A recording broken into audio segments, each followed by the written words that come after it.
in Aruba, singing me hit song soca rocker. Senorita Carmencita came on stage and start to rumba. I wrote a lovely soca, then we add a little flavor. Special from Aruba, put some rumba in the soca. Oh, oh, oh, oh, oh. Special from Aruba, soca, soca, rumba. Special from Aruba, soca, soca, rumba. Rumba, oh, rumba, oh. Shake your body like wine, wine. Shake your body like wine, wine. Rumba, oh, rumba, oh. Soca, soca, rumba. Soca, soca, rumba. Soca, soca, rumba. Soca, soca, rumba.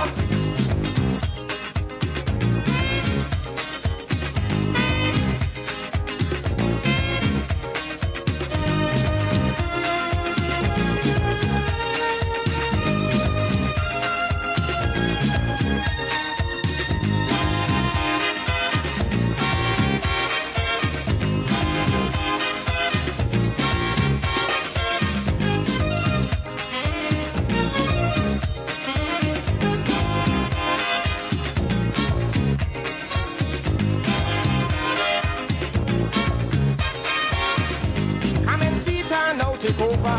Let your body catch a fire. She said now a little cha-cha and a little samba. Ay, ay, ay, oh me mama. A roll, squeeze me tighter. I grab she wrong her shoulder and start to rumba soca. Oh, oh, oh, oh, oh, oh. Special from Aruba, soca, soca, rumba. Special from Aruba, soca, soca, rumba. Rumba, oh, rumba, oh. Shake your body like wine, wine. Shake your body like wine, wine. Rumba, oh, rumba, oh. Oh well, yes, well, it's about time for us to put away the lollipop and perhaps come back to enjoy it another day, if no ants, of course. But coming up next is Eye on Dependency, interesting one as per usual. Storm and Tom thanking you for the pleasure of your company and of course inviting you to hook up whenever it happens. So take good care, enjoy your Sunday. Let me borrow a phrase, enjoy your lunch.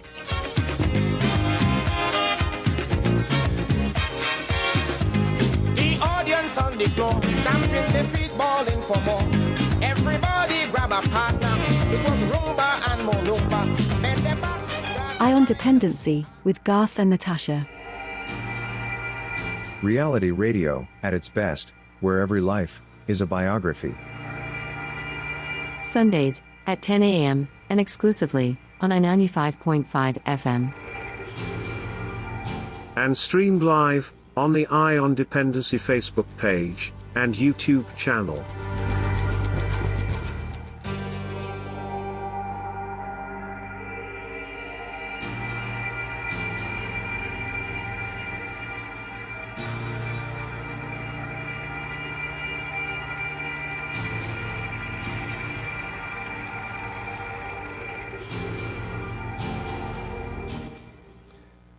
Good morning, Trinidad and Tobago, and welcome to Eye Dependency. I'm Garth. And I'm Natasha. Thank you so much for joining us this Sunday morning right here on I-95.5 FM and streaming live on Facebook and YouTube.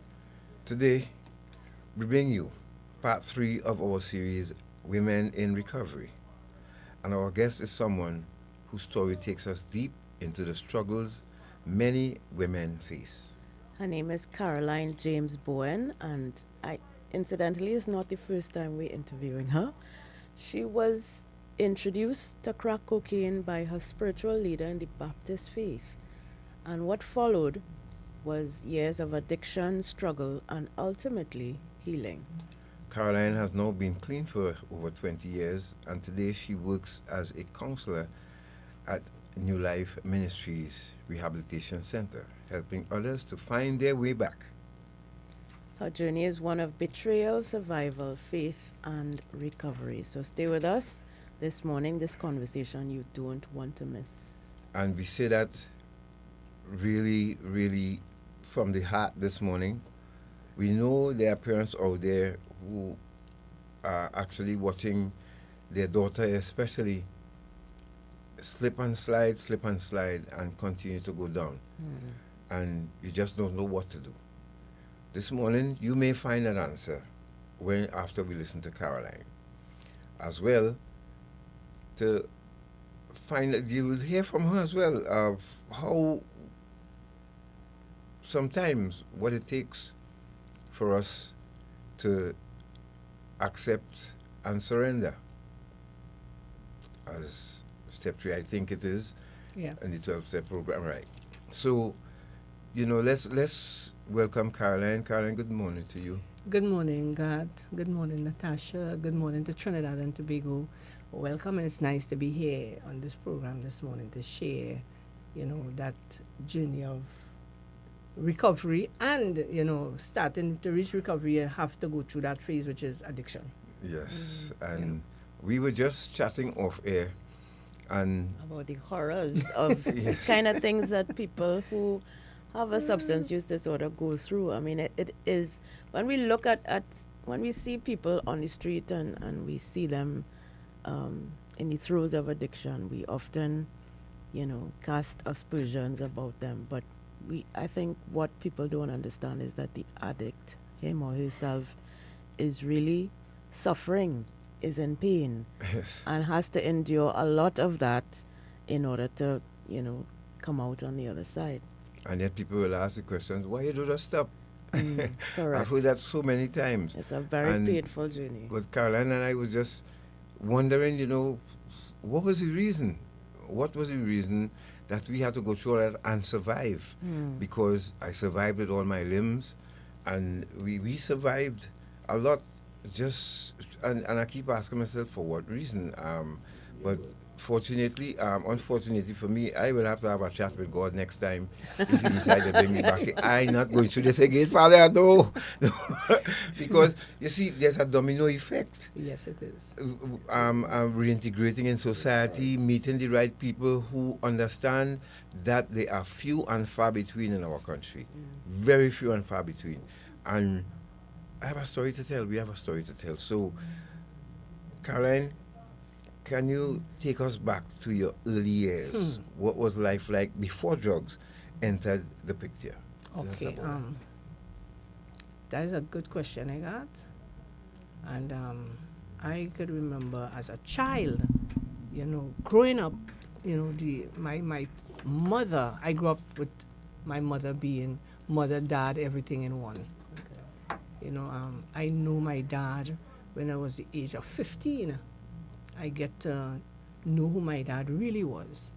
But all that time, I was already in addiction that did not know that I had I had a disease that they call it an addiction. Okay. But in growing up as a child, mommy, single parent, leaving me home, going to work, leaving me by this neighbor, that neighbor, stuff started happening. And I remember from the age of 5, I was sexually abused as a child. And by a neighbor? By a neighbor. The same person that used to leave me by. Right. And then it went on. It didn't only stop there. Did you ever indicate anything to her? Did you tell her? I tried. And what happened? But the response was, just Forget ignored. us. Yeah. And she didn't believe you? Or didn't? No, in that kind of way. But she did not say to me that I don't believe you. Her action was just like, just this kind of, dismissal. Yes. And it didn't stop there. It continued. And it continued by my brother, one of my siblings. And then it also continued by her husband, which is my stepfather. Oh, wow. So I started to grow up to be this pretty little girl under that pain. And what you feel I did that? In that pain, I started smoking cigarettes at the age of 7. This happened while you were from the age of 7? Age of 7. Was your mom smoked as well? No. So how did you get cigarettes? She had friends used to live by us, and they used to smoke, so I used to thief the cigarette. Okay. And the night when they're sleeping, you know, they'll have the cigarette on the counter in the room, so I'll thief the cigarette. Yeah, because you see them doing it and you're curious. So I started using that. Until a day, I stand up next to her and she was washing wares and we were in a conversation and she get the cigarette smell and she was like, "You smoking cigarette?" I mean, "Put out! I know you're smelling like a cigarette. Put out!" And she decided to do a general cleaning in the house. And when she moved the fridge, there were all the cigarette butts behind the fridge. But she still didn't pay it no mind. As a parent, as a mother, she did not sit with me to find out, well, why. All she says, "Who throwing all the cigarette butt behind my fridge?" And I was like, "I don't know, mommy. I don't know nothing about that." But it was me. But it continued. And then I started to get myself involved now in Best Village. So I put myself in positive things, but at the end of the day, I still did not have that support from parents or no family member because I wasn't saying anything to anybody.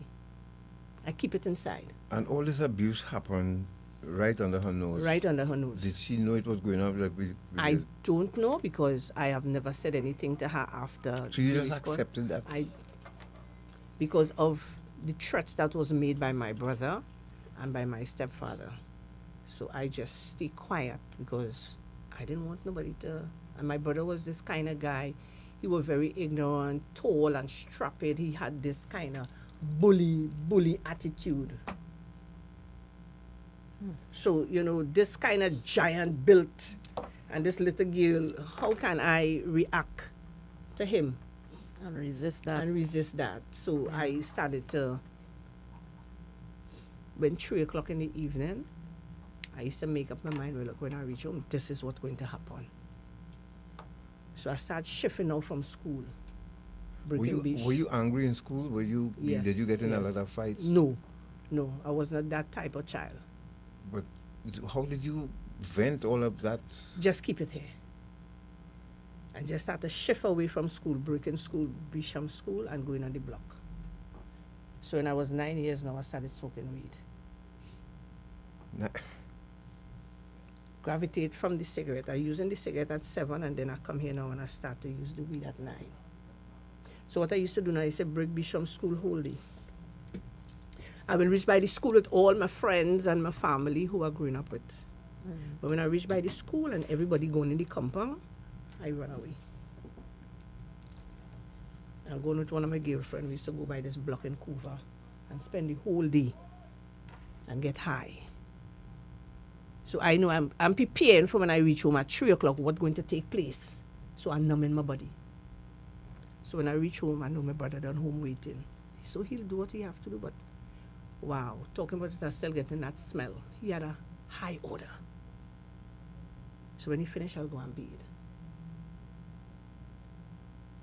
Cry it out and look for something to eat.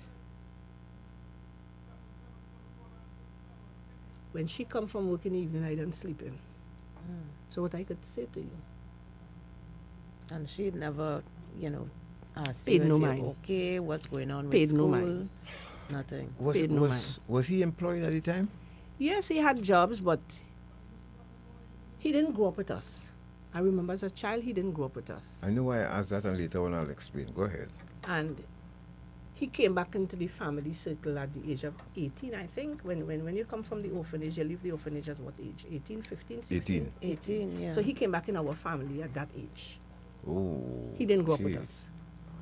So he grew up in an orphan home? He grew up in an orphan home. Oh, there you go. In Calgary, over there. Yeah. Okay. So he come back in our family, and when he came back to the family, I remember as a child, he came back with us and he was angry. He was ignorant. He had this ignorant. He used to get in a lot of fights. Very ignorant fellow. He was a very, very ignorant guy. Yeah. So he's a person that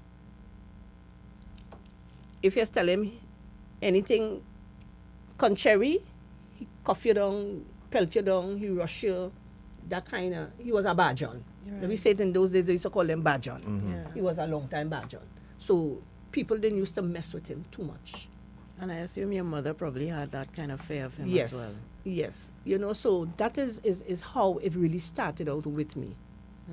So I always had myself involved in positive things. I went up for Best Village Queen and all these things from Best Village, but going back to my schooling, I didn't have a proper education, God, because of that. Of course, because how can you concentrate in school knowing? Discipline. Exactly. Yeah. And on that note, did you have any ambitions for your life? Did you have any I always vision of yes, what always, you wanted to be? Always wanted to be a model and a designer. Always wanted to be that. So this is why now I get myself involved into Best Village. So I Right. started dancing. But in doing all of these things, while these things happened to me, I was big and fat. I started to eat a lot. It's only now that I'm doing this job, I realize that because of the pain, I started to overeat to put on the size so that they wouldn't attack. But that didn't stop it. That didn't stop it. So I started dancing in Best Village, modeling, different stuff, and till I was 15 and get involved spiritually. Decide to baptize and join because I always liked the Baptist religion because of, I don't know if it's the shouting, the rhythm, but something in the spiritual Baptist faith caught my attention. Before we continue, so neighbor, stepfather, brother, all living close proximity to each other, To each other, yes. and that happened among these three men. And you see why I asked the question, because about if did he have a job. These are people who you would, Trust. not only that, they would flag a maxi down or drive to work and enter a building, and everybody will respect them, knowing that home they're abusing a child or their sister, and the neighbor is the same thing. They will go on lime, and normal people respect them, but they abusing a child at home. And they don't know that they are Shameless. doing these things. And they just, having fun with their friends outside. And, these people feel, well, look, home is good, but home wasn't good. Yeah, and they well respected people in some cases. Yes. Yes. And it blows my mind how people can fit into a society knowing that they are doing that kind of stuff at home. It's really sad. If you're just joining us, you're listening to Dependency, and we are speaking with Caroline here, who's taking us on a journey from her childhood, and there's more to come. There's more to come. Natasha? Yeah, so you mentioned that at 15 you decided to enter the spiritual Baptist faith. And you said you were attracted to, the I don't know if it's the rhythm, because the expression of in their those faith. days, as a child, Baptists didn't used to use drums. Okay. They used to bring the rhythm from the mouth, from And within, yes. clapping, and they're bringing it from within, which they call it adoption. Okay. So I used to go with my granny, sometimes to church on a Saturday, and when I see these old people and they go in the, and they pull in this adoption and they go. Without a doubt, the spiritual Baptist faith has that. They have that power. gam. Yes, Yeah. boy, Yeah, God. yeah, they do. Yeah. So They as do. a child, I used to be looking at them and how they go in and different songs coming from, different people. And I used to say, but how they doing this thing, boy? I like this thing, boy, but I want to get into it because I want to know how to do this thing. And I used to go back home after and, I used to tell she, Mama, this is how you was going. And she says, hey, Carol, she didn't say Carol. She said, Carol, one day, go ahead and mock me. One day you'll see what I'm telling you. And I was, well, not me, man. But I was so into it until I called out for baptism. Because they say the only way for you to really get it, you have to be baptized. So I said, well, look, let me go and join this thing. So because of my mom, we end up knowing these other people, so we started a fellowship with them. So I come and I baptized with them. So we went to a service in this church, and I liked the woman who was running the church. something about her attitude. And when she came out and she started to talk and preach and stuff, I said, Mommy, I'm going to baptize with this lady. I like this lady. So my mom looked at me in the church. She said, you sure you want to do this thing, yeah? Yeah, me. Baptizing right here with she. I like she. So after the service, my mom took me to her and I talked to her. And I said, I want to baptize with you. You know, she said, you want to baptize with me? I said, yeah. She said, okay. And then she told my mother, well, look, sort her out, get her stuff and thing. And I went and I baptized. So maybe about 2 years or 3 years after that, I go a little further now. I said, I'm going to get down. Because everything I do, I find I'm not getting through as a teenager. And then around these Baptist people now hearing them saying, well, you know, if you ain't getting job and thing, do this, do that. So I started to get fast, inquisitive. I want to get in more. And I decided to go on moon. Now, could you explain to people who don't know what morning going on the morning ground is? No, they call it fasting, a 7 days fast from interfering with anything with money, sex, food, and all these things. You stay away from eating for 7 days and you're fasting. You're purging yourself so that your spirit, your body will be able to be light so that you could receive whatever message coming from the Almighty. Right. So this is done in a room? In a room, yes, in a church, in a room where you're not being disturbed by anybody. If you need anything, now your eyes band up, you cannot see anything, you can only hear. So if you now need anything, like you need to go to the washroom, there's a bell there, you ring the bell, they'll come, they have nurses. They'll come to your assistant, take you to use the washroom, bring you back. If according to how you're going, the morning you get up and you feel hungry, they might just give you a cup of tea. According to how you feel, if you feel from anything to eat, you might just get 6 biscuits, 3 biscuits, how many things that your stomach could afford to take. So that is what morning is all about. And after that, you go back on the bed and... But you're not on a bed, you're on the ground, on bags and cloth and whatever and stuff like that. Sometimes you're not on nothing. So you're alone in that room, locked away? You're alone, locked away. So that they call it that you're communicating now with your God. Okay. So I decide now I want to know what this thing is all about. I play fast and I get in. So it wasn't me alone. Most likely it happened to be 5 of us went on that journey. But I was number 3. So while I there, we went down this Sunday, and while I there, I was like, just lying down, you know, talking to myself. Some of them snoring, you know. I said, okay. I don't know if it was at night, if it was day, or what, because I cannot see anything. All I heard is that my spiritual father voice, number 3. I said, yes. He said, come. Why you not traveling and everybody else traveling? Why you not traveling? So when he said travel, now I was like, but how about travel? What are you talking about travel, boy? On the ground, I go travel and go in a car. What are you talking about travel? You say everybody else traveling and you ain't going nowhere. Come, let me get this. This can help you to travel. I say, all right. Because I know if you say travel, I know it's not no car, because if on the ground, a car leave here to go to traveling, no car to go where? So as I understand, the travel is like if your soul leaving it, yes, yes, right, something like that. Yes. Somebody probably explain better, but I think so. That's what it is. Right.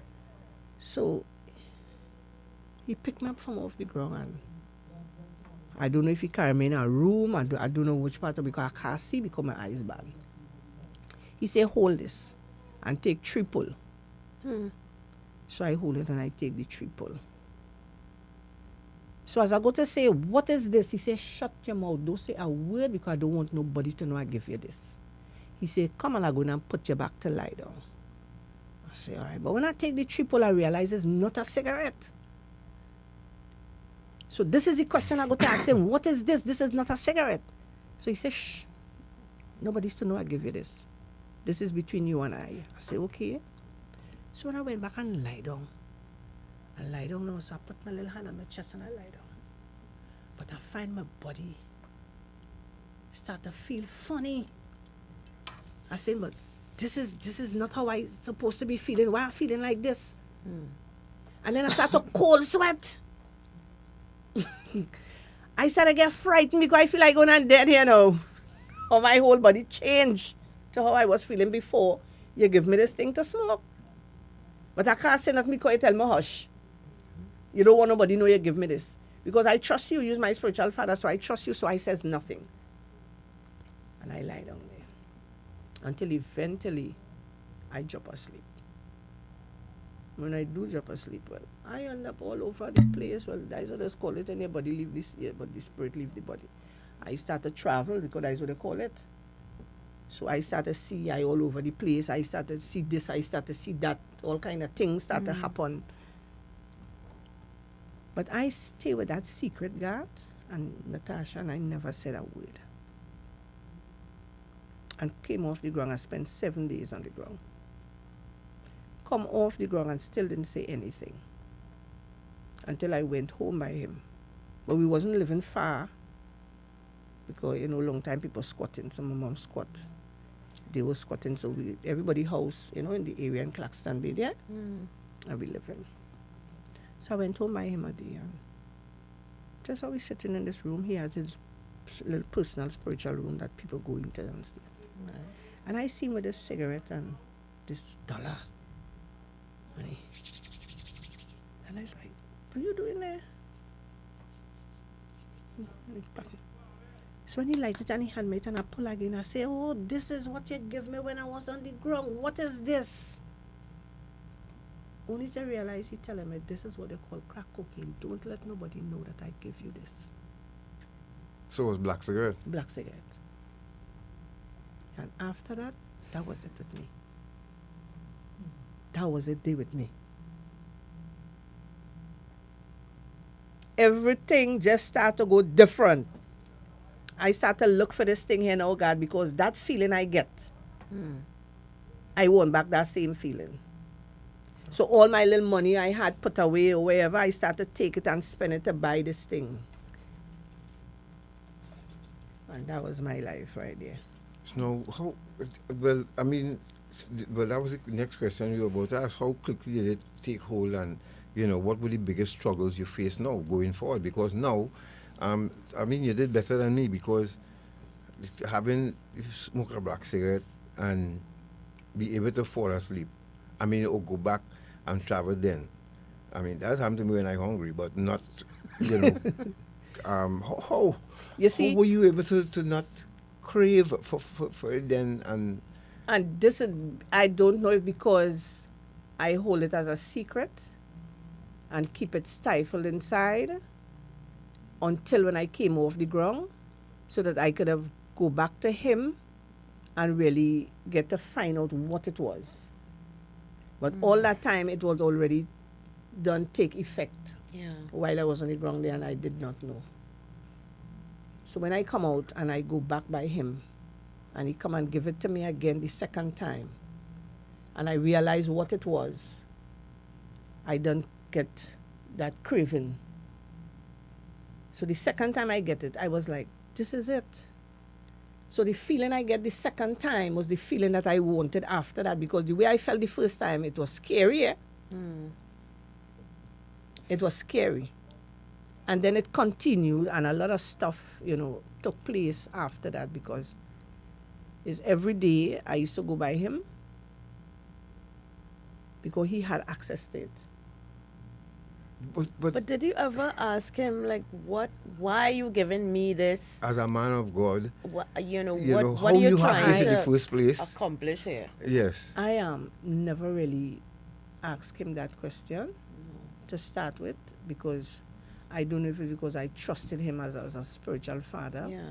I never really asked him, why he have this in his possession or things like that. But, as time goes on, my knowledge started to get more wiser. But that is when I already hit the streets. Okay. So okay. Let's go back a bit. When you got that, did you even tell your mom, No. Father, give me this? No. Because remember when I got it the first time from him, he'd say not to let nobody know that I give you this. Yep. So I kept, and this is what I say to people now. When people give us things that we know is not for us, is not to keep these things as secret. Knowing now that the damage it have done to me, when I'm working with clients, these are the things I say to my clients. So he gave it to you, but did he go anything beyond? Yes. What? Did you ever see him using it, or did Yes. you ever use with him? Right. Yes. No. Yes. And the Yes, intention okay. was, did he ever step to you in any way? Yes. Yes. All of that. That's Yes. why he gave it that. Yes. Wow. Yes. That is and because of refusing him, because he came to me as wanting to have a relationship, and because I refuse, that is where he got the opportunity. Trinidad and Tobago, if you're just joining us, I want you to read between the lines here, if you're Yeah. listening. This is what a lot of men and women are doing out there right now. If it's easy now to get, you don't have to have lyrics now. You just give, a young lady a pull in something that you know will get a hook, and she will come right back to you the next day. That's how it's happening now, and I'm glad Caroline could. Because I was going there, I was wondering what was his end game. Yeah. And that was his game. That was his game, because when he came to me the question, my words to him, because his wife, my mother stayed for one of his child. So we were like a family. His last daughter, I mind her from baby. I left my job, my everything, and I mind that child as my daughter. Right? And we were like a family. My mom used to cook for him and stuff like that. And when he came to me with the question, I was like, how can I do this with you when your wife come like my mother?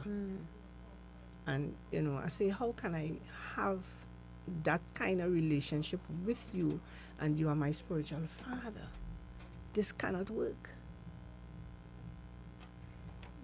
But I now so trust you as my spiritual father. Wasn't looking for you to come now when I go on the morning run to bring this to me. Correct. So Yeah. I accept it. But when I take it, I realize now, hey, it's not a cigarette. So when I go to question, this is not a cigarette, your response is, hush, don't let nobody know I give you this. Keep this between you and I. So I kept it between you and I, but in knowing that, along the way it was something to harm me because I refuse. I'm free to ask this question. No, but feel free. is he still alive? No, he's not. Thank God. But I think that was a measure of, or means by which he could control you. I'm not, but don't feel she was. And I her don't think she was family. the only one. Well, you think she would have been? He must be telling all five. Number one, come. You're not traveling. But this is why you're not traveling. And well said, because this is a question I asked myself after. I wonder if he did the same, if he did it to me, or and basically, God, as you said, so it had others who were in the group with me was on it as well. Wow. And you see, these are things that people afraid to talk out, and Yes. and we need to talk these things. Although he's dead and gone, right? I know his family and probably might be listening to the program this morning and hear my talk. I just wouldn't bring his name out, No, but we they ain't know. calling nobody's name. It's not about But that. they It's know. just awareness, You understand? awareness. Because it's not now I'm talking about this since I using drugs, because I didn't know nothing about drugs. If you're just So joining it's us, you're listening to Dependency, and we are speaking with Caroline here, and she's telling us, well, you heard how she got introduced to crack cocaine. We're going to take a break, and when we return, we're going to, let's now delve into that zone that she ended up in, and how did she manage to come out of it.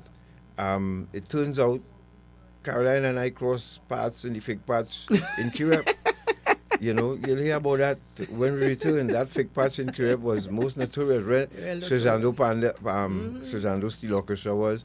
That time Ants Mole was doing his thriving trade, selling was fruit. It was punches and Punch and fruits and stuff. yeah, he was one of a very, building himself as a black man doing business, but he too ended up on crack cocaine because it was so prevalent in Kirep. In Kirep at All that that where time, the maxi stand is there by Source there, all in the back there before it was developed. Yeah. That was a thriving crack then.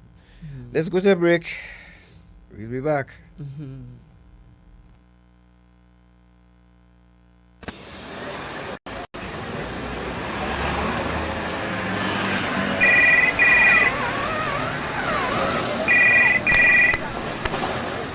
Hello? Hello, Mr. Dobson here from HMP London. Can I speak to Mr. James, please? This is Mr. James speaking. Thank you. Can you hold the line? I have a call coming through to you, sir. Sure. Hello, Daddy. Hello, yes, Brian? Daddy, I'm just calling to tell you that locked up in the UK for drug trafficking. Oh, yeah? You lock up? And you tell me I was going to Bago? And I tell you about them boy I was liming with? Well, all right. Don't drop the soap. Carry on. I on Dependency. Reality radio at its best every Sunday on I 95.5 FM. Slavery, a terrible time in our history. The kidnapping, buying and selling of people for profit, the exploitation of another human being. It still exists today. It has a new name: human trafficking. Anyone can be a victim. There is forced labor, sexual exploitation, and domestic servitude. Human trafficking is a worldwide problem and an emerging concern for us here in Trinidad and Tobago. If you know of or suspect human trafficking activity, call the counter-trafficking hotline at 800-4CTU or 800-4288. Human trafficking is a crime. Identify it, report it, stop it. A message from the Counter-Trafficking Unit of the Ministry of National Security. Join us this Sunday for episode 37 of Eye on Dependency, where every life is a biography. This Sunday, Garth and Natasha continue the series on women in recovery with Caroline James-Bowen. I was introduced to crack cocaine by my spiritual father on the Moaning Ground, and that took my life down the drain. Since finding recovery more than 20 years ago, Caroline has been living and thriving.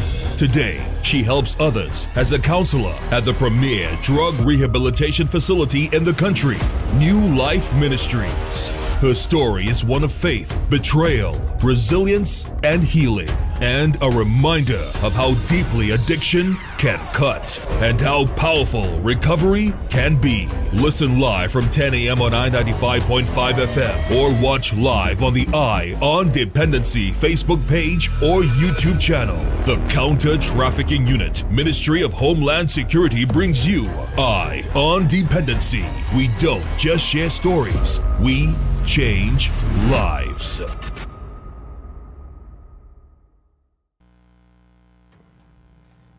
Thank you for staying with us, and a special morning to those of you on our YouTube channel. As usual, you showed out for Carol here this morning.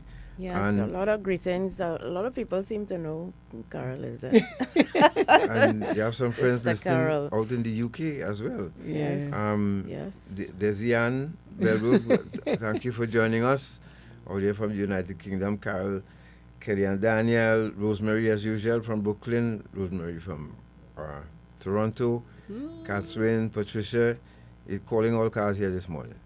Because, folks, this is, you know, we try our best to bring other people so you can hear it from them.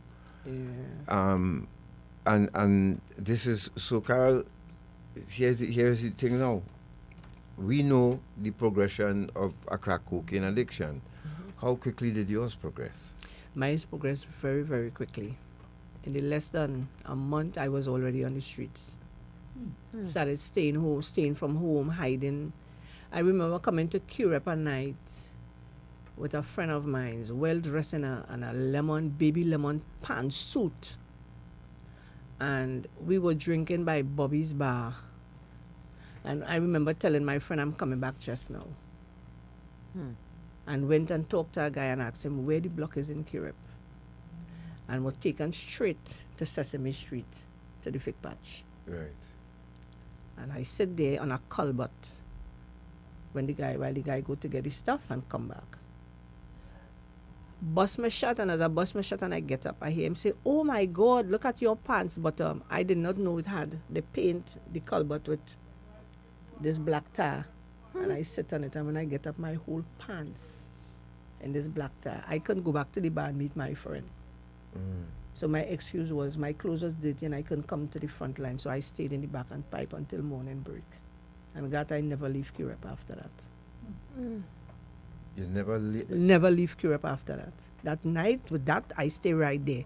I sat up because I had money on my goal. And I sat a party. And with my money, then I started to sell my gold. So what's your mom and they nobody? They don't know my whereabouts because I leave home to go on Lime. So them feel I going to Lime. So them feel I still with my friend. Home was where again? California. Right. Okay. Right. So they feel I going to Lime. I leave home and go to Lime. And as months go by and they not seeing me, they start to look for me. And couldn't find me. I go on Clare. So I end up in St. Joseph, Maracas by a girl. I can't remember her name. I think it was Denise or something like that. I get a change of clothes. I've been in a change of clothes to take off that short pants that was dirty. And I went on like that for months until I end up on badge block in St. Joseph. So I start to move. I start to learn all the blocks in Curep. I start to move. But the fake patch was my home. So all where I'm moving and I'm going, during the day I'm coming back to the fake patch. No, let people know that if...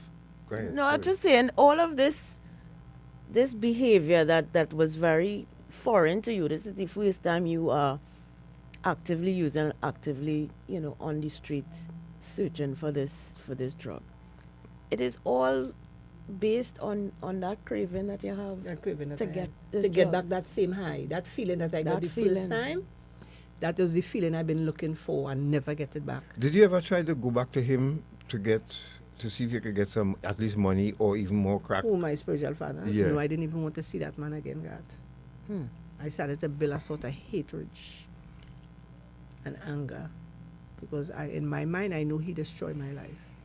Because I didn't come to you for that. I come to you for spiritual knowledge, to guide me spiritually. But instead of you guide me in that way, you took advantage. No, explain to people the fake patch doesn't have a roof. It doesn't have a roof. walls. It's not a house. It's not houses. It's an actual fake patch. It's actual fig trees. That is in patches, big patches. You might get about 8 fig trees in one. You might get 10 fig trees in one. So it is patches all over this big piece of land.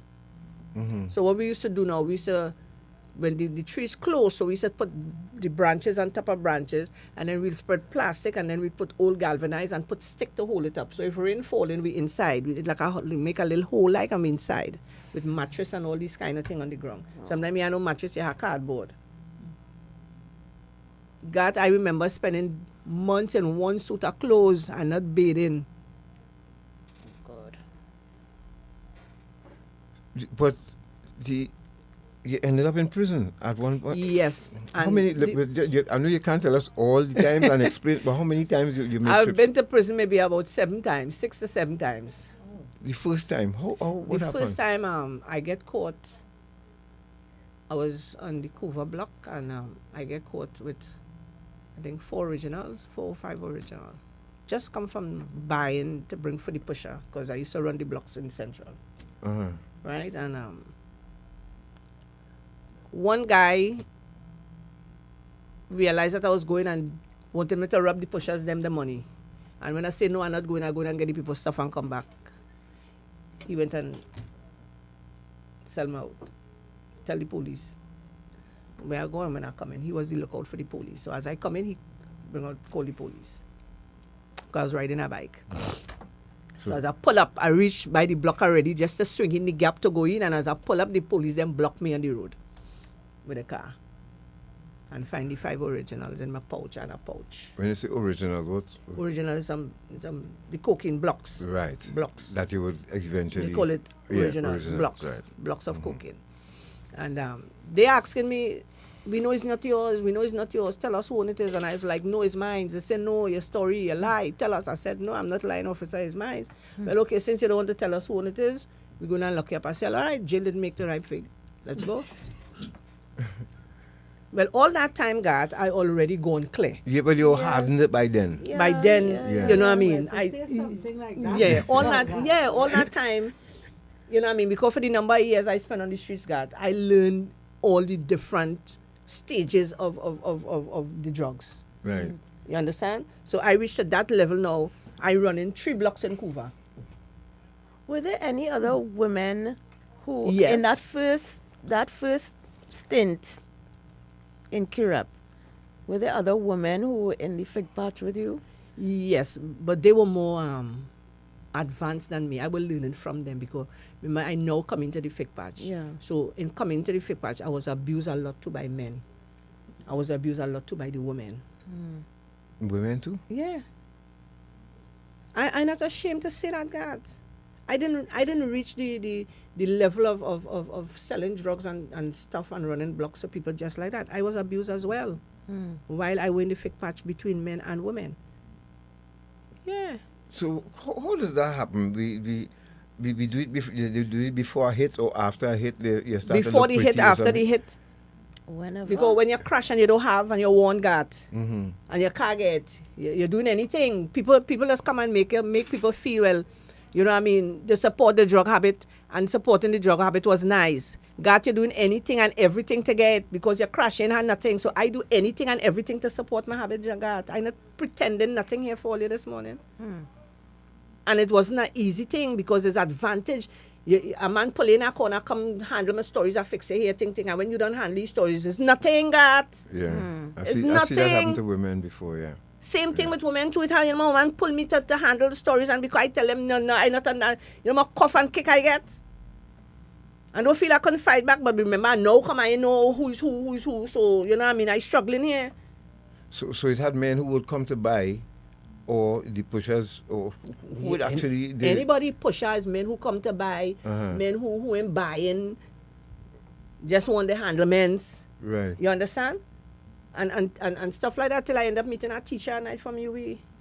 And he become my support now after. And that took some years before I meet him. A teacher from UE, you know.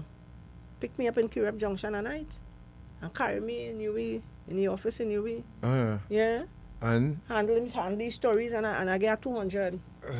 Jesus. See what I'm now talking about? The people who we respect.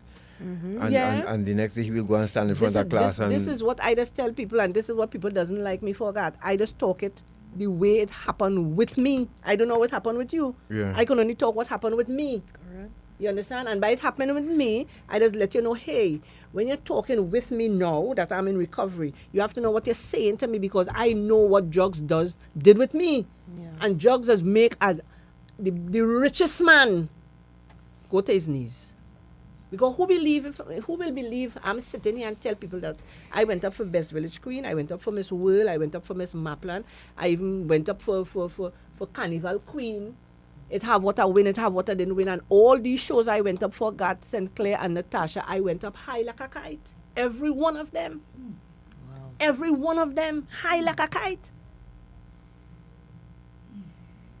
And people still used to call me all I used to Miss California, Miss this and Miss that. But I said Piper. And it wasn't beyond you to actually duck in a hole somewhere and tell somebody you know. So what you offered BJ's and yeah. Right. Sometimes I down to examine knees. Sometimes it's a night I went Maracas with a man picked me up and carried me up Maracas on the hill by him. And God, when all the drugs done, I walk from that hill, me alone coming down to come back Kirab Junction, and both sides of the road is only bush and you only hear me know if it's what kind of bird, what making noise, and I alone coming. And I just felt this I don't know if it's loneliness or what, just come down on me, and I started to cry and ask God to take care of me and bring me out from this hole, and I don't know where this car pull up. And as the man pull up, the man say, lady, you brave to be walking this road. They just kill people and throw them, hide, they can't find them. He said, Miss Lady, where you going? I say, Curab Junction. He says, jump in, I will carry you down. And that as I jump in, the man, I start to interfere with the man because me have no money and I want thing to smoke as I reach Curab Junction. The man hand me $40. As I get the $40, the man drop me Curab Junction. I run by the pusher in. And he agree? Hey. But it's a real people out there, boy. It's a real Even men if he out didn't, there. no, brother, you have to understand it. No, we have to understand this thing. Even if he didn't want to agree, he had to agree because I approach him, he didn't approach me. As I jump in the car, I start to interfere with him. Why would I put you out? Listen, all the crack I understand what you're saying, yes. I'm telling you, but I was still screaming. He did not. He probably thought it was his lucky day. He did not. And he handed me the $40 very easy and nice. Yeah. And then he rocked back. He said, come let me drop you Curab Junction. Yes. So I know my walk was not in vain. And I was glad to get the 40 because I get the 40, I eat 2 doubles and then change. I went and I buy my stuff. And I like myself for the rest of the morning until I crash, until somebody come again and I get on a stand. And that was my routine. No, so this subscribes to what's been said in our circles that men run out of things to sell, but a woman always have something to sell. Always has something to sell. Yeah. Always has something to sell. And this is why you all take so long out there. That's because to come in to seek recovery. So when I had to go always someone to buy. So yeah, because when I had to go and beg or convince the pusher to give me a ball, you could just walk past me and go in the back and get yours. Yeah. And most of the time I get some of that too. Coming down in the late half. Before I start to hold the bag for the pusher, I pass through all of that. So you were arrested, and you're taken to the station. The station. And take us from there. They still asking me questions, and I still telling them the drugs is mine, and they still, until eventually they say, okay, Carol, we're charging you because you're lying. Right. They give me opportunities to talk the truth, but I know, even if I tell them, yes, it's Natasha cocaine, and they still wasn't going to set me free because they find it on me. Of course. It's mine. Yeah. So I take in the jail, so I get 18 months. Right. To do 1 year. Did you tell the magistrate, and then did you try to reach out to the magistrate and say, no. All that time I done. You make up your mind you're going to do your jail Natasha, and come out. You know that kind of way? I reached rock bottom. How was your first night in jail then? Pressure. Because here I telling you, that first day I spent in jail, I didn't have nothing. And your mom didn't? My mom done die and gone, God. So you didn't know when your mom died? Yeah, I know when she died, but I wasn't nowhere wrong. I piping. All the time I with Dulce, the nephew, them washing cocaine powder into rock. And you got the message she passed? Yeah. And I telling them that. I say, my mother burying today, I say, but right now. But I couldn't go because why? Of my same brother who used to abuse me as a child. They put me out of the wake the first night I go, so I did not go back. And he sent a message to say, if I come to the funeral, I'm going to get one of the worst cut-ass that I'll ever get in my life. So we are going there for to kill me. Your brother? Yeah, the same one. So what I'm going there for? Well, yeah, I mean... So I stay away. So I went in a crack house with the big drug lord of Trinidad with his nephew, and they're teaching me to bring powder cocaine into rock. And I dress all in black because the day my mother buried. So you start cooking now? I start cooking. They started teaching me how to bring powder, cocaine and powder into rock. And I did glad to experience that. So all my cocaine I used to buy now, if I buy it in rock, I used to wash it over. No, to stretch it, to take away whatever strong chemicals and stuff and things they have in it. So I used to wash it. Stretching it, yeah. I used to wash it. So those, so you rub shoulders with Trinidad's most notorious. Yeah. But tell us about that journey from addict on the streets to rubbing shoulders with same piping. So he giving you now, but you mean you were demand now, so you have same piping. You have as transporting drugs for the pushers and them in Central. Right. So me and these guys become friends. Okay. Because the drug pusher now letting these guys know, hey, we sending XYZ to buy XYZ amount. So they're giving me the quota money and I go in. So when I go down in the mangrove in Claxon Bay by Philip, I going to meet XYZ. I don't know who I going to meet. So I go in direct to him. So when I go now, they're bringing out the stash. All days what we have here. Throw out where you want and choose where you want. All right, I choose where I want. And then back the stash. I rock my way. In that period of time thing, them fellas might make the little call or they might pass through the ride and might pass and see me and will call check we. I go run down the road. I run down the road and I handle my business and so when I selling for you, I selling for myself too. I have my own personal stuff here. That is where it break down from being in the fig patch coming down. So I start to learn different levels of the drug trade. So did you at any point in time tell yourself, well, you know, I could be big just like Dole. I could have my own empire? But I really wasn't on that level. I was just a pipe. Okay. My mindset was just to get high.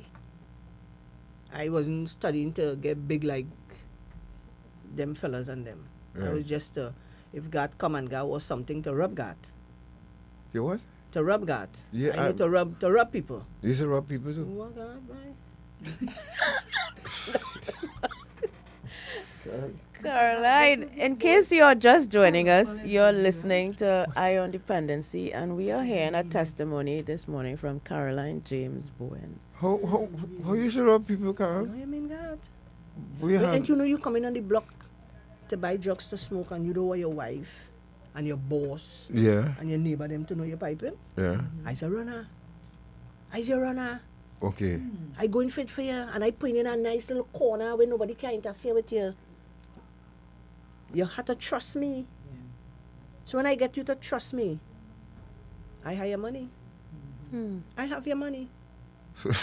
So sometimes you will duck them and you go back home. Well said.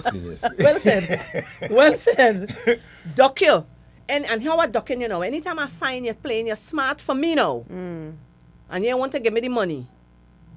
As you give me the first portion of money, if you give me 200, 300, 500. You go on. During that time, you saw a number of well-groomed, well-behaved, when I say well-behaved, or well-respected citizens come. Of course. Of course. This is why I tell you. Of course. And I'm speaking about men who's working in WASA, men who's working TNTech, men who's working in the police service. Right. All the government services that have men that I deal with. That was my clients. Thank you, Jesus. When somebody tell me I'm making that up. No.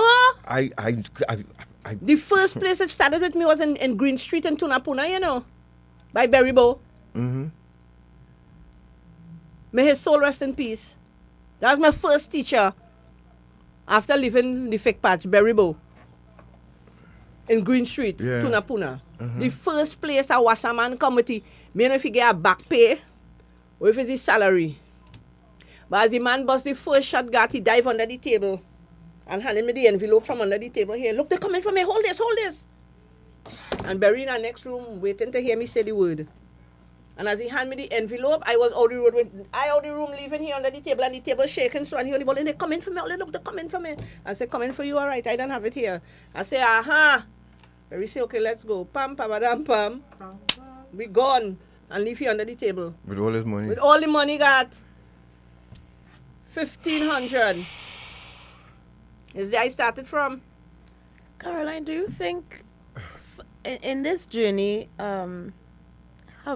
did you ever consider that your addiction was multiplying in the sense that you are now getting other people addicted to this drug and destroying their own lives and families? Did that ever cross your mind at all? No, that never crossed my mind. And most of the people that I met during my addiction is people who was already there on drugs. Yeah.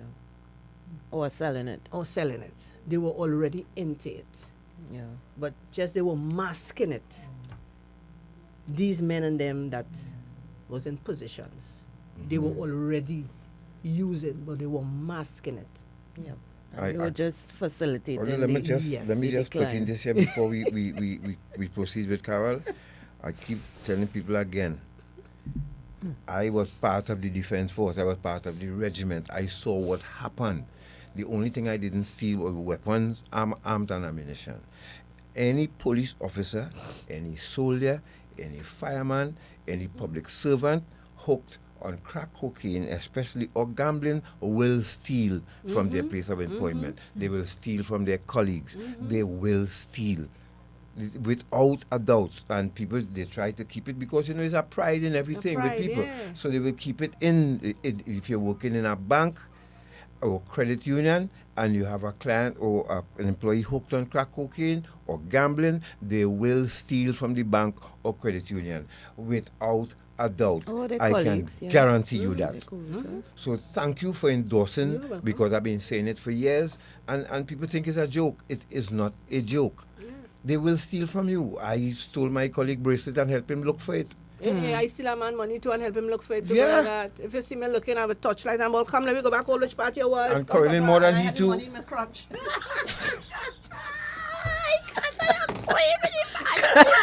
And the man money in my crotch, I already praying for the man to leave and go home for me to go and start to buy my stuff. Yeah. I gone with... Yeah, and quarreling more than them too. Vexing with him. Were you making joke? Question. No, you said you went to prison several times. Yeah. How did you maintain your addiction behind bars? How did that work? That is a nice question. I really never... I say plenty.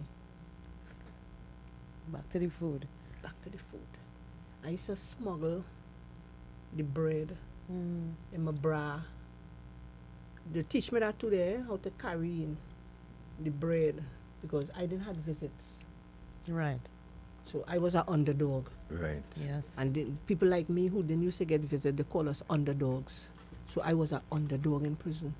So when my time and it's 3 square meal. So the last meal used to be 3 o'clock in the evening. And it's butter and bread. We call it Yellow Man and it's 2 backups. You understand?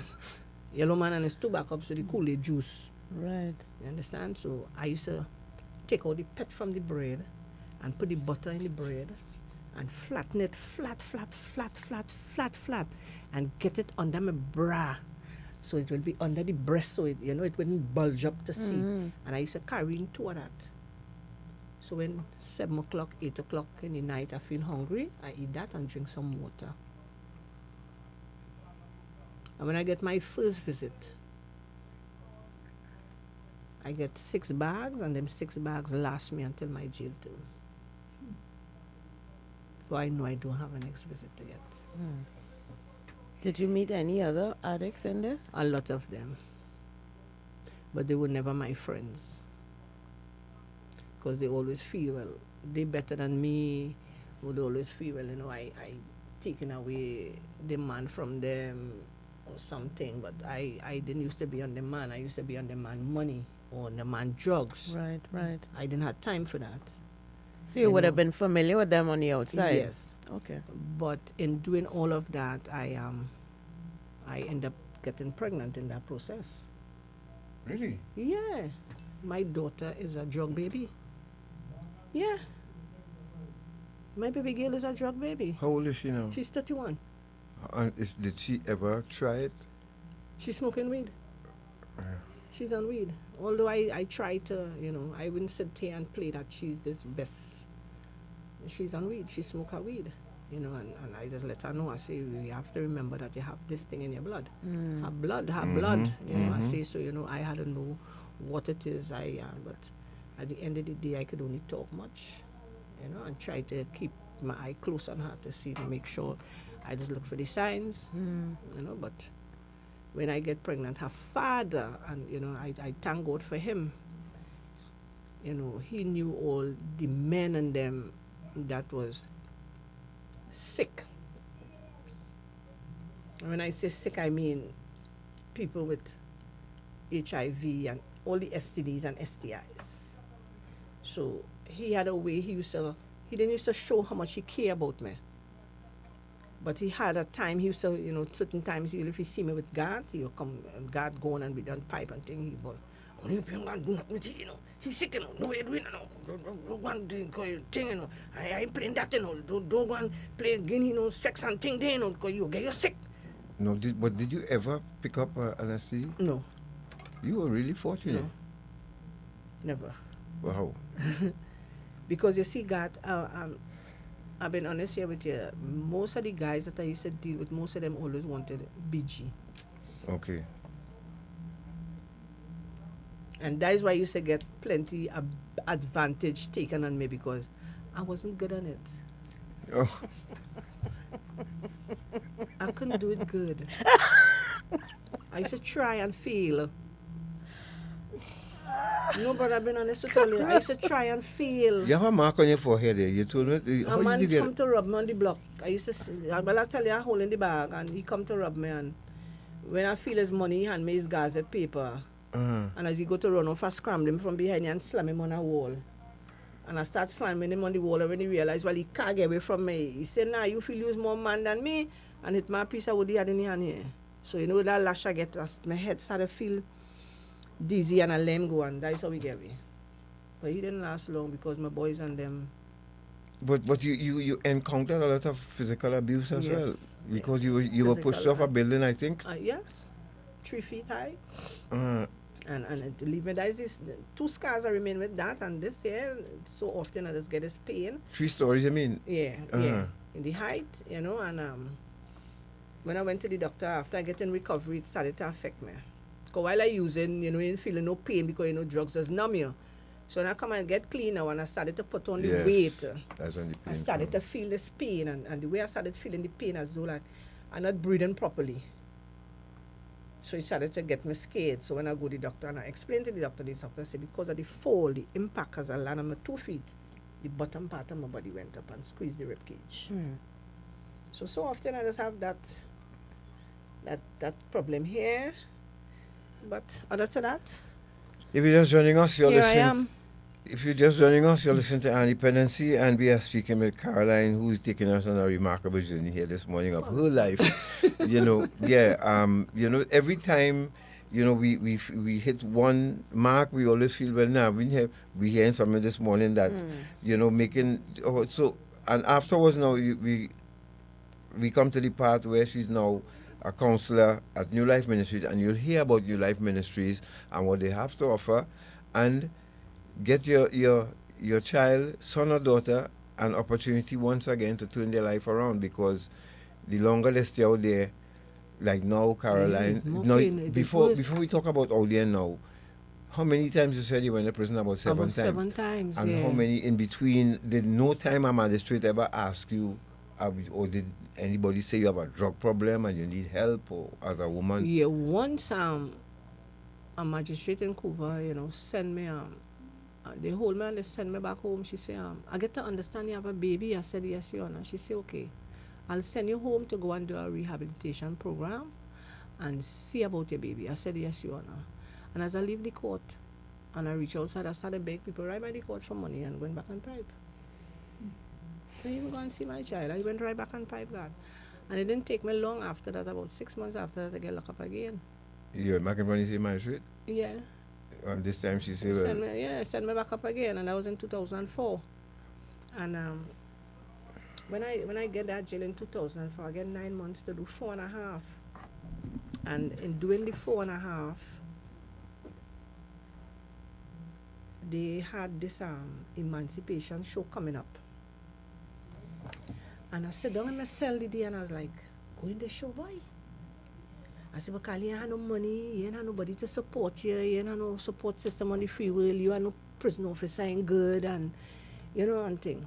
But it had a spiritual sister of mine on the free will wasn't there. I don't know if you remember some years ago, they hold a woman in San Fernando and they give her 15 years for crack cocaine. I think she was the first woman in Trinidad that got 15 years. Yes, right. That was my spiritual sister. Yeah, I was from San Fernando, and I remember. So I met her in there, and we connect. And I tell her the morning after breakfast, I say, I want to go in that show, you know. So she look at me, she say, why you ain't go? Because she know my background. I said, but girl, me ain't had nothing. Why go in? I ain't had nothing. She said, don't worry about that. I go sort you out. And I went and I do the screening. When I do the screening, I get the highest points. So in getting the highest points now on the slip now for the show. So I get in. But while I inside we doing the training, we going for rehearsal and stuff, and then, you know, they're telling you things that you have to do. And then in Queen shows is questions. And I couldn't read and write and spell too good. So when they gave us the sheet with the question, I was like, wow, this is my problem here. Everything else, I could handle it. But in my cell now, it had a girl that was a teacher and get hold for fraud. And we were friends in the cell. And I hand her the sheet. I say, help me with this now. I say, I can't read anything. You know.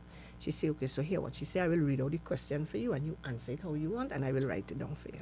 Right. And she started to work with me on that. But then they come and they say, it's 12 questions and we had to remember all 12 questions because we don't know which one we're going to pick. God, that was our next challenge for me there. I say, how I remember in these questions, boy? Look at Bacchanal here. I say, see me going in this thing now, let me leave the people thing alone. Yes, there's too much. And she started drill me. Even after dinner, we going upstairs and we start to be bathed and we start to think. I remember my days of walking in Best Village and thing, how Richard McKenna and them teach me to walk. So, you know, I'm going back in my days of Best Village. So I started to walk in my room and pose, keep my posture. I remember they used to put a book on my head to keep my head up and things. So I started. But every time we reach the question part, I used to break down. No, serious. I used to break down. Until I even tell she said, me going through this stupidness again. I fed up too much of thing and I started crying. She said, no, don't cry. She said, I hire back on this. We're going through this. She said, you had to do it. And she started drill me and we started drill. She said, you say the questions in the most simplest way that you could remember the answers. I say, all right. And I started drill. Then they break it down. They say, okay, all you don't have to remember all you know, but still try. Okay, I'm going. But in my mind, I know I'm not going to win the show because I was an underdog. You don't have confidence in yourself? No. Right. And in prison, once you're using drugs, they label you. Yes. AIDS, Piper. And my condition, I was so small that everybody thought that I was HIV. So they started to treat me in a kind of way that, you know, a day, but they want to touch me and stuff like that. But in my mind, I was like, oh, you don't know who I am? I say, and I know I capable enough. I go in at this. And I choreograph my own dance. The same girl helped me and we put the package together. I use one of Anna Andel Orisa song to do my dance. I represent Trinidad and Tobago because it's an African show. Everybody going all over. I stay right here, Trinidad and Tobago. And I want to say this morning, thanks to Beverly Brito, that prison officer, female prison officer. That is the one that sponsored me. She said, I like to work with all the underdogs. She said, they just call all the underdogs. She said, but if they only know how all the underdogs talented and gifted. She said, I not moving from working with all this. She said, I hire back. She said, get all your colors and tell me what you want. And she put my package. And the day for that show, I lie down 2 days before the show and I lie down on my bed and I tell God just so. I say, Father, if you help me win this show, I give you my life for good.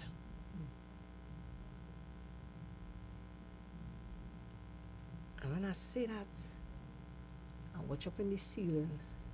I say, Carl, you ready for this girl? Me, I feel you ready. And something come and happen, man. I give up again. I say, me, I going, huh? Me, I feel I going. This thing too hectic for me. And then I hear a voice tell me, ain't you ask me for something? If you ask me for something, why you giving up here now? Get up and go in it. And I call the officer. I say, Miss B, yeah, I'll go in. Bring back my thing and them for me. Bring my shoes and thing for me. And I start to sort out myself. I get up early in the morning, I say my prayers. I sit on my bed and I say my prayers. And I tell them just so. I say, I'll go in there and I'll go in and beat everybody. And I rock back. And the morning for the show, they bring all of us. I was number 12, was 12 girls there, and I picked number 12. 12 of us. Sasha Cosmetic coming in, they make up with face and everything. And I sit down when we walk in, when we don't dress, they carry us now in the room where we coming out from. You see them nice price and them God boy. You see some nice hampers and thing. And I watching everything on the table. And I watch all 11 other contestants just. I say, what you want? They say, no joke, you know. I say, what you want? I say, what you want? Just tell me what you want and I'll even just that for and you see the rest are going with all. And I sit down. So you watching me? It's just all of them start to watch me. They say, Carol going mad or what? And I sit down just so. I watching and they calling out number 1, number 2, everybody. But in my mind, I still know I'm not going to win the show, God. Because of my condition. I had no teeth and thing, you know, God. Okay. I had no dentures, you know. My whole front dentures had gone. See, you talk about you no teeth? Yeah.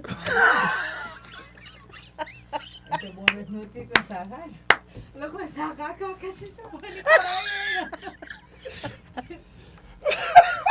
I watch my Saka. Yeah.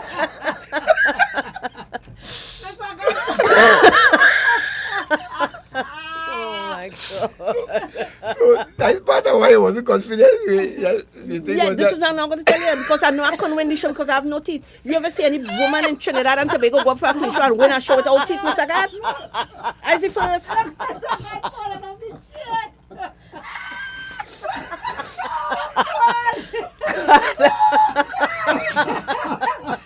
Serious? I like when Miss Carol confident. Yeah, but I mean, I had no teeth, Natasha. I had no teeth. I pipe out all my teeth, Natasha. Oh my God. And you know when you're going up for Queen Show, you have to be able to smile. Natasha, I couldn't smile. Here now. What's now? Only laughing, but telling you this is reality. Oh, shit. This is reality, and this is what people just run from the truth. Yes. This is why I don't have much friends because I deal with the truth. And people don't like me for that, Natasha. And I am on the radio station and I'm saying that this morning. We have to learn to start to deal with the truth. Yes, you're right. And see me going up, got well dressed. I said I do my belly dance and I couldn't smile. But I ain't nothing. I get the highest point in my belly dance. You see? And when time for the evening gong got, and the dress made my evening gong, I asked for a mirror. I want to see how I looking. And when I watch in the mirror, I see my deceased mother. And all I tell her, I say, why you here? I said, I don't want to see you. I want to see me. And I started crying. And then Sasha comes. She said, no, this is not time for you to cry. She said, it's time for you to be happy. She wiped my tears and she pat back my little powder on my face and thing. And all I tell Beverly Bretto, I said, this is it here, you know. I say, I'm going. I say, all them years they rub all your queens that you support. I say, I going and win for all of that. Just so I do, she watch me. And I rock back. When they call my number and I go up on this thing, and I they call out and they call out my number and I start to walk. You get them. Oh boy, brother. But I couldn't smile, eh? And I couldn't smile, but my face. Why you remind me that? So here now. And the judge, my girlfriend Carol Holder, wherever he is in Trinidad, I love you, love you, love you. From the bottom of my heart. That is one of the judges. Watch now. The judge called Miss Beverly Breton and asked you why it is I'm not smiling. And when Beverly Lord. tell her, I have no dentures, she said that is the only thing going to make this woman win this show. She said, but this woman, they're not ready yet. She said, but this woman had to come and show us what she really have so she to win this show. Here why I telling you, Miss Agathe, when I done display my evening gong, and we go back on stage, you know, just call it back on stage for the results. Yes, yes. I wasn't frightened then. It's when we go back for the results and I stand up in the line, something tell me look back, and when I look back, the judge do me so. I say, all right, Carol, you're inside. Thumbs up, you're inside. Here now, I start to feel perspiration running down my leg like if I peed myself. I'm frightened. And every number they call, I say, well, it's me now. Every number they call, I say, well, it's me. And when they reach the last two, they say the last two queens who didn't hear the name come forward. Is a girl named Michelle. She represents Egypt. And was myself, I represent Trinidad. And both of us going up.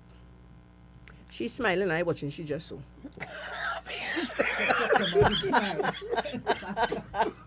She's smiling, going up pretty. And my face grin.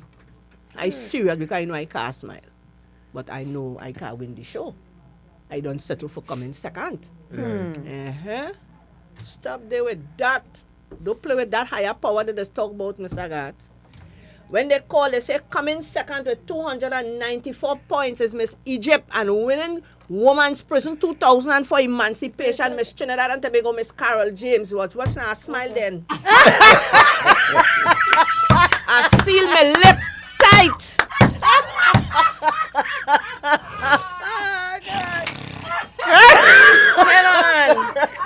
When I realize I win the show, I seal my lip tight and I start to smile and watching everybody. Watching if you see I was stepping with my head high and I smiling with my seal lip. They ain't seen them at all. Receive my crown and I sit down. And all I ask myself, are you ready to walk this journey of life? God. And when I was released from prison, the same judge who gave me the thumbs up come back and look for me on 2 separate visits. When I was released from the prison, she come for me the morning, carry me Mount St. Benedict. That was one of the prize. Wow.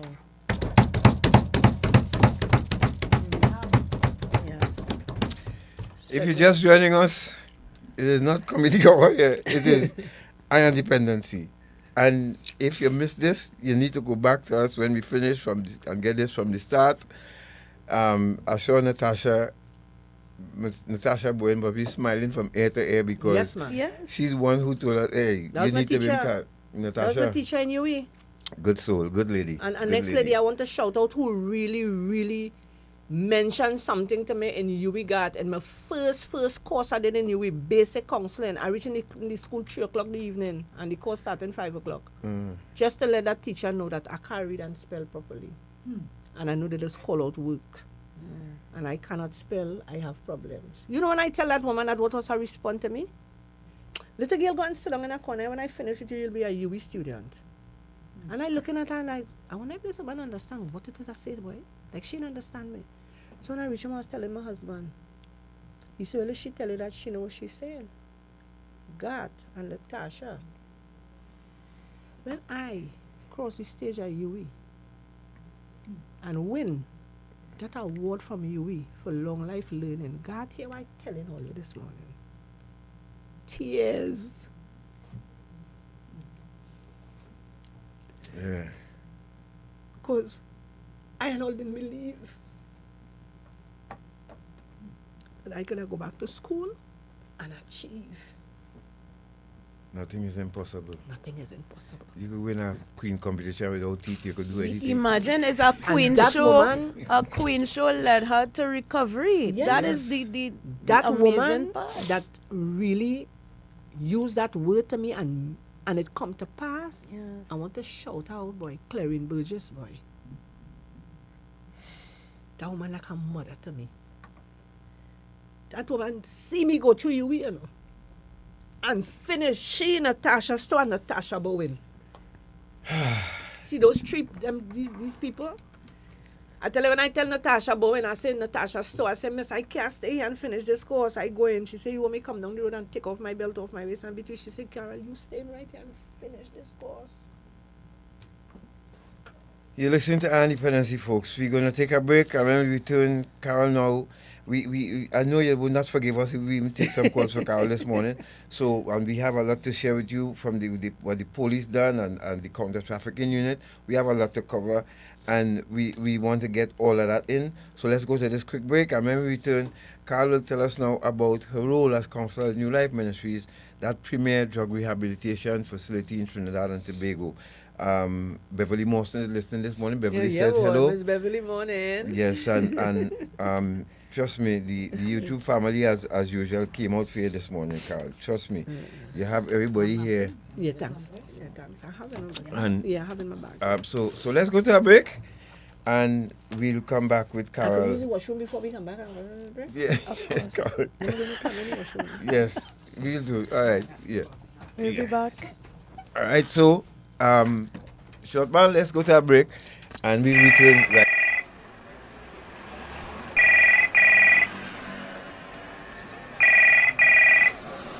Hello. Hi, this is Patricia Kent from HMP London. Can I speak to Miss Sheila, please? This is Miss Sheila. Hi, I've got an important call for you. Please hold the line. Mommy, it's Sherry. Oh, God, Sherry, we looking for you all the time. 3 weeks now. Where you going? Mommy, I'm calling to tell you I get locked up. I had drugs in my luggage and I'm in England right now. In jail. Oh, God, Sherry, what? What you do? How you reach there? Oh, God, how we gonna go? Oh, God, Mommy, don't cry, don't cry, don't cry. It'll be all right. Sorry, sorry. Eye on Dependency. Reality radio at its best every Sunday on I 95.5 FM. Don't miss.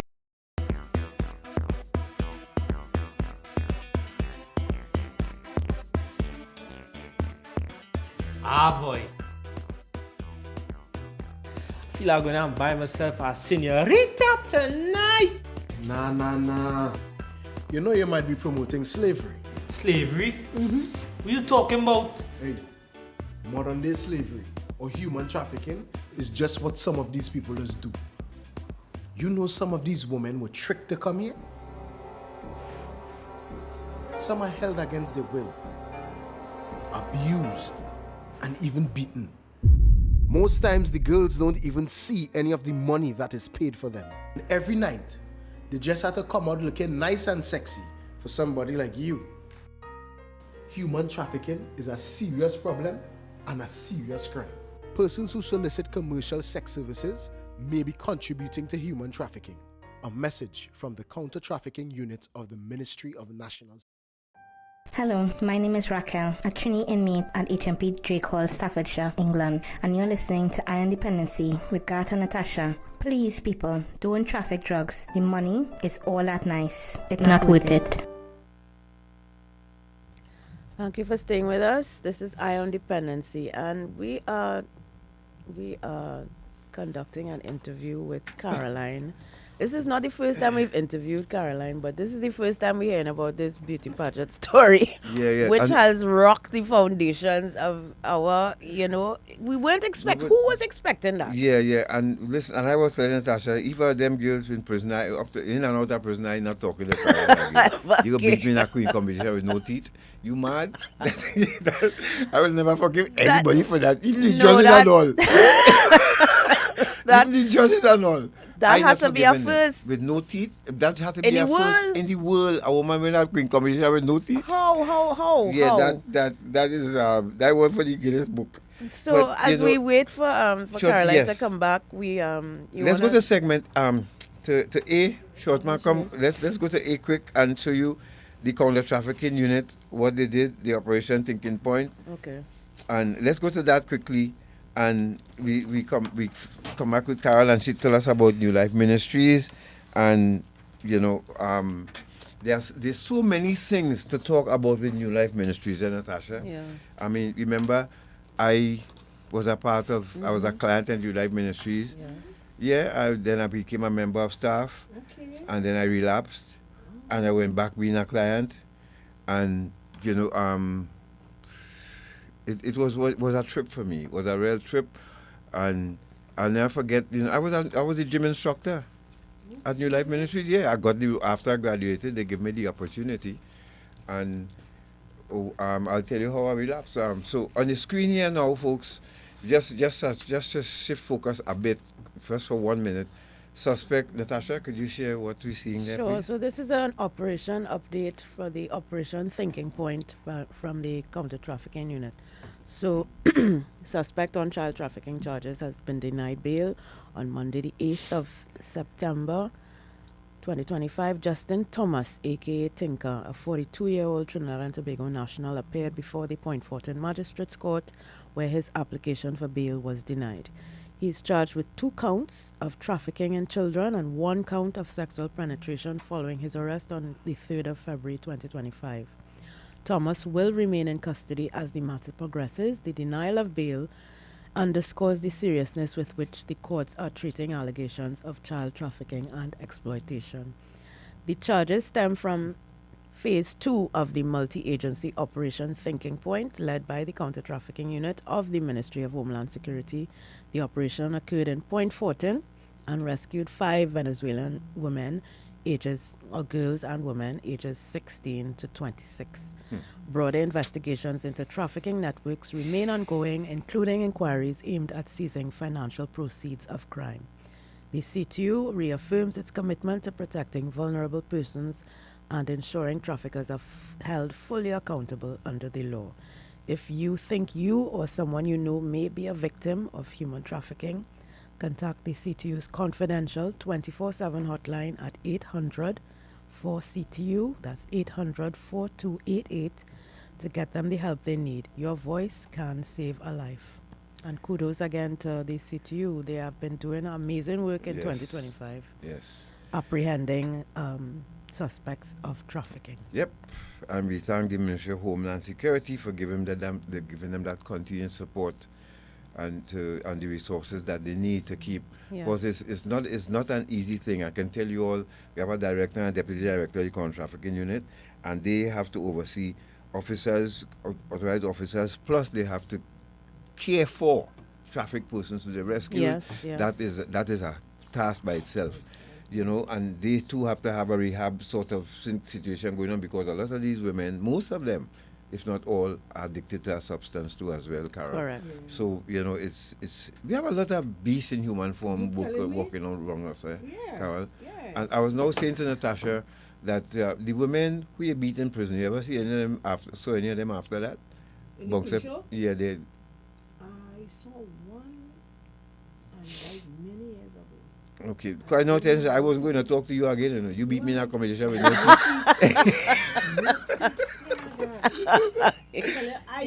I've been saying that. I know personally to myself I was not going to win that competition. Yes. I mean, that's the main thing. You see, you smile. Show. You must smile. That's your beauty. Once you smile, you see the beauty. This is it. And you know what I mean? Yeah, that's supposed to be the counting part of the smile. Exactly. And you beat them with no teeth. People with no teeth. Yeah, you special. That Trinidad and Tobago, I was the first woman win a queen show with no teeth. So I had to be in the world because I can't.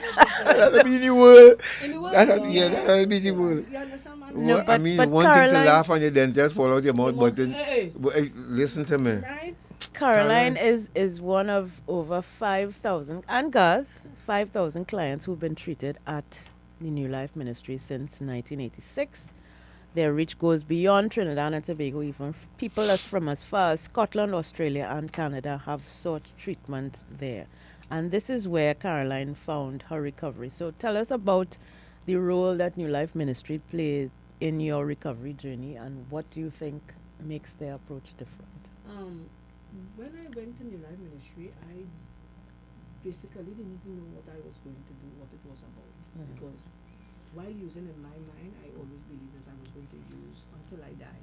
Right. Because I never knew that it had places you could have go and get your life together. And hearing you're going to a rehab, I was like, going to a rehab to do what? What this rehab is all about. Yeah. So when I get there, it had a lot of challenges, yes, for me, especially like with the time frame of staying and the food stuff and stuff that they're giving you to eat.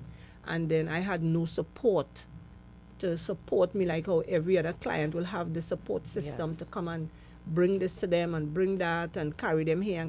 So I had to rely on the rehab to give me certain things to carry me through. But at the end of the day, I didn't give up. I accept my program, and I started working my program. It had some challenges, like to wake up in the morning, to go for nature walk. They used to have this guy, and that's the guy who's my husband now, Anthony Bowen, used to wake us up early in the morning and bawling, let's go, let's go, let's go. And that used to interfere with my spirit until at that time I cuss him up, you know, because of you know, having that aggressive attitude coming from the streets into the rehab, you know, it stays there. And, you know, until I started working on myself, you know. So every morning he waking us up all 4 o'clock, 4:15. Let's go. And we had to go up this mountain. And I was like, so all of this I had to do until, you know, I used to go up with a stick. And one morning he watched me, he say, where you going with the stick? I mean, I going up that mountain. I can't walk up that mountain with the stick now. And me feel like going quite up there now. All trying to kill people here, boy. You know, and then he ball, but you don't need no stick. You walk up the hill. When you leave here, if you continue using the stick, you want a crutch. He say, you want no crutch, you go up there. I say, next thing I go up the hill without the stick and I fall down here, I will catch you. I say, you catch me? Next thing you know, two of we tumbling going down this hill. I say, not me, mister. But eventually, although I started giving some real opposition, I started doing what was told to me to do because I really wanted to change. You know, and I didn't only wanted to change for me alone. I had a daughter girl. And what happened to me, I didn't want it to happen to her. And then my mother used to see about her while I was misbehaving. Yeah. But when my mom died, I still couldn't even see about her because I still misbehaving. So it's her siblings and them used to take care of her. Okay. You understand? She know her sisters and they as her mother, her father, everything. She didn't know me. You know, and when I get in her life, after I come out of the rehab, things was different. So I wanted to change more for her, to be there for her and to be a mother to her. You understand? I wanted to feel what a mother is like, how to, you know, be in a child's life. And I started to follow instructions, although, you know, I give Miss Hulsey Bagan, you know, some little roughness, yes, and I want to thank her this morning very, very much for having that patience and not giving up on me, you know what I mean, and stuff like that, because when people like me giving all this opposition, they put you out of the rehab. You understand? When they see like, you know, you're not learning anything and you're not showing no improvement in your changes and stuff, they dismiss you out of the program. Yeah. So, you know, I'm thankful and grateful that knowing they didn't put me out of the program, I was able to stay and complete my 3 months. And in doing that, there's things you had to do. You had to do chores, you had to get up and make up your bed, you had to get up and prepare to go to classes and stuff. And that was my challenge. The routine. Not only the routine, but going to the classes, because remember, I couldn't read and I couldn't spell properly and stuff. So sometimes they use clients to do certain sessions to read and stuff. And I used to more pull myself back. Instead of making the attempt to go forward, I used to pull myself back. But I will sit down and listen. And after the session, I have a client that I used to gravitate to. I will ask her, which is Gail Campbell. I want to say thanks to Gail this morning as well. You know, Gail will help me sometimes when she get fed up on me. She will, I can't show you nothing again. You have to learn to help yourself because I can't be always doing it for you. And, you know, I used to say, we call you a little more brain. In my mind, I'm saying these things, and we call you more brain more than me, all the thing, but it's all right. But she never give up on me. Right. You know, she used to give me the little rough edges and stuff. We used to have a little thing because we were the only 2 female in the group, you know, and she used to work with me. And then had the next guy, he used to be there with me to help me do the little work and stuff, show me how to do little assignments when they give it to us, the little daily logs and stuff. So that's how I started, you know, learning and started doing stuff. But I had challenges, especially when coming to doing book work. And when I finished, went for graduation time, I ended up winning best client. After I do some real stuff. A real cuss-up client and thing in the people rehab. Yeah, but, you know, these are things I used to be doing, but the client's not complaining, they're not reporting me. And I used to send them to report me. But then they used to report me. I remember kicking a chair from under a client bottom of the night. Something he tell me and we fall out. And I say, you know who is me, boy? You know who is me? I say, you know who is me, boy? Who is me? And boom, and I kick the chair and bottom me fall down, but it up. I said, go and report me now. And the nurse coming down the step. Who cussing there? Who cussing there? I said, tell the nurse. I said, you want to tell the nurse? I said, go and tell the nurse. Look, she coming there. I said, go and tell him. And you hear him here moving. But, you know, seeing all of that. And then one thing, I was a clean freak. So I feel as all of that make me win best client because it had clients that I met there in the program. They didn't used to clean the dorm at all. Right. So when I go there and I see how the bathroom and the toilet was, ooh, I was very scornful. First time I've been in the bathroom, I want to touch the bathroom wall and the curtain because it's dirty. So I stay back and I clean. If you see how I bring that bathroom so clean that you couldn't believe that bathroom could ever get clean. And I started doing my chores when they come down, the nurse and them come and they doing check the place clean, everything clean up. And I come and win best client. So in 2012, New Life Ministries opened its dedicated women's center in Palo Seco. With a space for 30 women. That's a huge step for women.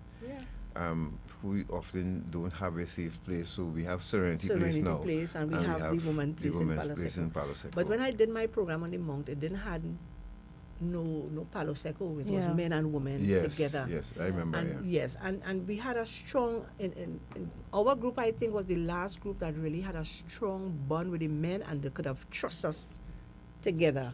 But after that, the women and men who started coming in, you couldn't trust them, so they had to separate us. Okay. So send the woman Palo and leave the men up here. Yeah. But New Life Ministry played a great part in my life because of that program. I was able to go back to school. And my first job was with Rebirth House and working New Life Ministry as a nurse. And then they sent me to do the first aid course. And I passed, and then I started working with Rebirth House with one of Jack Warner's sister. She was my first because I remember she support, too was Jean King. Yeah. She was one of my first sponsor in the program. And when I started working Rebirth House on Duncan Street with those addicts, I started working there for $5 a day, mopping the floor and filling water in coolers and washing the towels when them guys come from off the street to bathe and stuff. Right, but you're back now at New Life Ministries. Yes. Right I now, am with them. New Life Ministries Not is fully, not but part-time. Right, but it's not a quick fix though. No, it's not. This is there's a 2-year program. Yes. Including 3 months. Could you explain to people out there? Okay, when you go into the rehab, it's a 3 months residential program, and after you finish the 3 months program, you graduate. But there's a continuation of the program. When you come out of the rehab, you go there for 21 months every Monday, where you letting the counselors and the clinical team know how you are living now on the free world without the use of drugs and how you're coping. Yes. Because with some people, I don't know how they had it, but with me, I had also go back in the same area with the drugs. Okay. Oh. Plus I was living in a house where one of my family member was using. So I had to make sure and go every Monday to let them know how I was coping. Plus I used to go to a lot of meetings. In the rehab, they introduced us to Narcotics Anonymous. And that is the program, God, that really, beside in New Life Ministry, that is where I really got my 2 feet grounded. Is there a number, Natasha, we can share with the audience Yes, of course. for New Life Ministries so that if they get a call tomorrow, that'll be good from someone Male out and there who female, listens, male or female. Yeah. Go ahead, Natasha. So New Life Ministries Rehabilitation Center at Mount St. Benedict, St. Augustine. The number is 297-5166. And you can also call 387-2593. So that's 297-5166 or 387-2593. This is for New Life at Mount St. Benedict. And for their treatment center in Palo Seco for women, you can call 387-2598. Again, that's 387-2598. And I will put these numbers in the chat. Right, so you get the number in the chat. So, Caroline, what message would you leave with women listening today who may be struggling in silence? Whether it's alcohol, gambling, crack cocaine, tell, what would you say to them? What I'll say to them this morning is that you need to deal with whatever issue you have. Come forward and deal with your situations. Because it don't make sense just staying out there and taking all these licks and destroying your life when you know there's help. Yeah. You have a problem, deal with your problem. And most of the time, these things come from underlying issues. Deal with your issues. Face it, like Portia faces life, and be a living example like myself, because this life, this new way of life for me, I love it more than food and cook food. Yeah, it's better. You sleep better. You know, you don't have to worry about anybody kicking on your door to come. You understand you what know? I'm saying? Yeah, it's so a better life. Who I don't care what I want to say. have problems, who have and saying that you don't have a problem, trust me, you need to fix that. We have problems. Every day we have problems. We have good problems, we have bad problems. Just as how they say, good consequences, bad consequences. So come to the table and let us help you fix what needs fixing. Victoria Charles said on YouTube, when I heard the first part of the interview, I felt very sad for her. But now I can't do anything but laugh. Whatever happened to the person, well, the person died. Somebody answered that. Cheryl Henry Caroline, you are a very strong woman. Keep up the good work. God's continued blessing. Michael Samuel, you know, you can make that difference. Lestra, thank you. And Dependency, thank you. You're welcome. What is story? Charlene Sterling said. Susan John, great program. Garth and Natasha, I'm really enjoying the show. Caroline, I'm proud of you. God's continued blessings. Rosemary, Bishop, God, what is story? Caroline, bring tears to my eyes. With things, nothing, with God, with things nothing is impossible with God. And so, could we take some calls, Natasha? Yes, of course. Of course. But Noreen is asking on Facebook whether you have to be referred to enter New Life Ministries.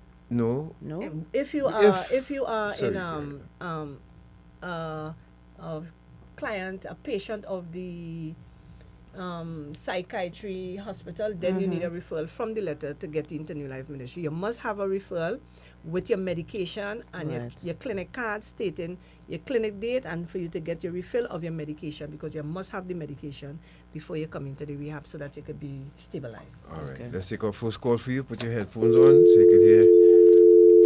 622-3937. Hello. Hello.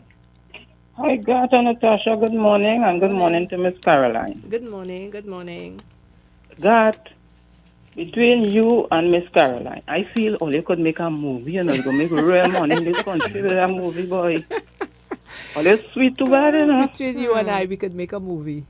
Yeah, you could really make a movie, boy. A big movie that thing will people will welcome to see that in Trinidad. Okay. This lady singing.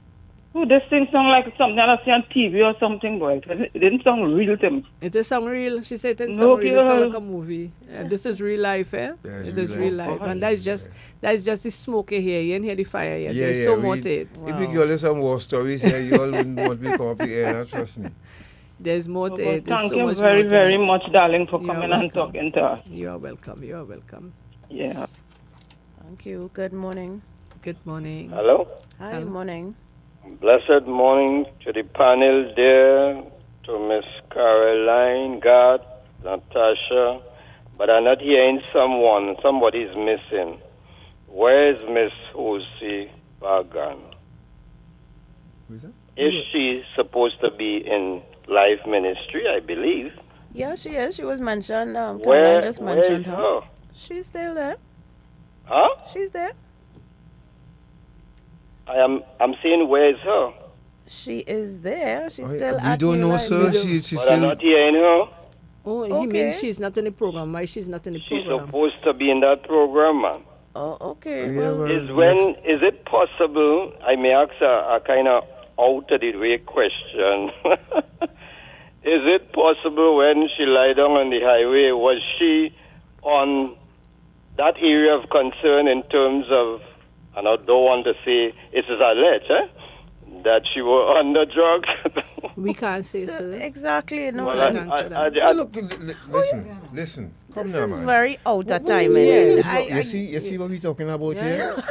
And The this- respect. No, Where is if the you respect? ask him if he's used drugs, he will say no. You know? And he's singing as he's Come now, man. You He's hear me singing like talking that. about this Ask lady a here. question like that. Oh Come my on. goodness, Lord, fix it, Jesus. You see? Hello. this is a Hi, very morning, job, morning. Turn off your radio first, please. Big man like that, boy. It's not a child ask that question, it's a man and Hello, an good adult. morning. you know. A big adult, eh? So shame on you this morning. Shame on you. You just come and spoil the whole nice No, time we're we're not having allowing here. him to do that. Yeah, We're not giving him that. Rock sona, man. Yeah, hello, good morning. Good morning. Yes, go ahead, please. Sir. That's Natasha, Neil Antoine here. Who's this? Neil Antoine. Neil Antoine, Scrappy. Hey, Scrappy. How you doing, my brother? I'm good.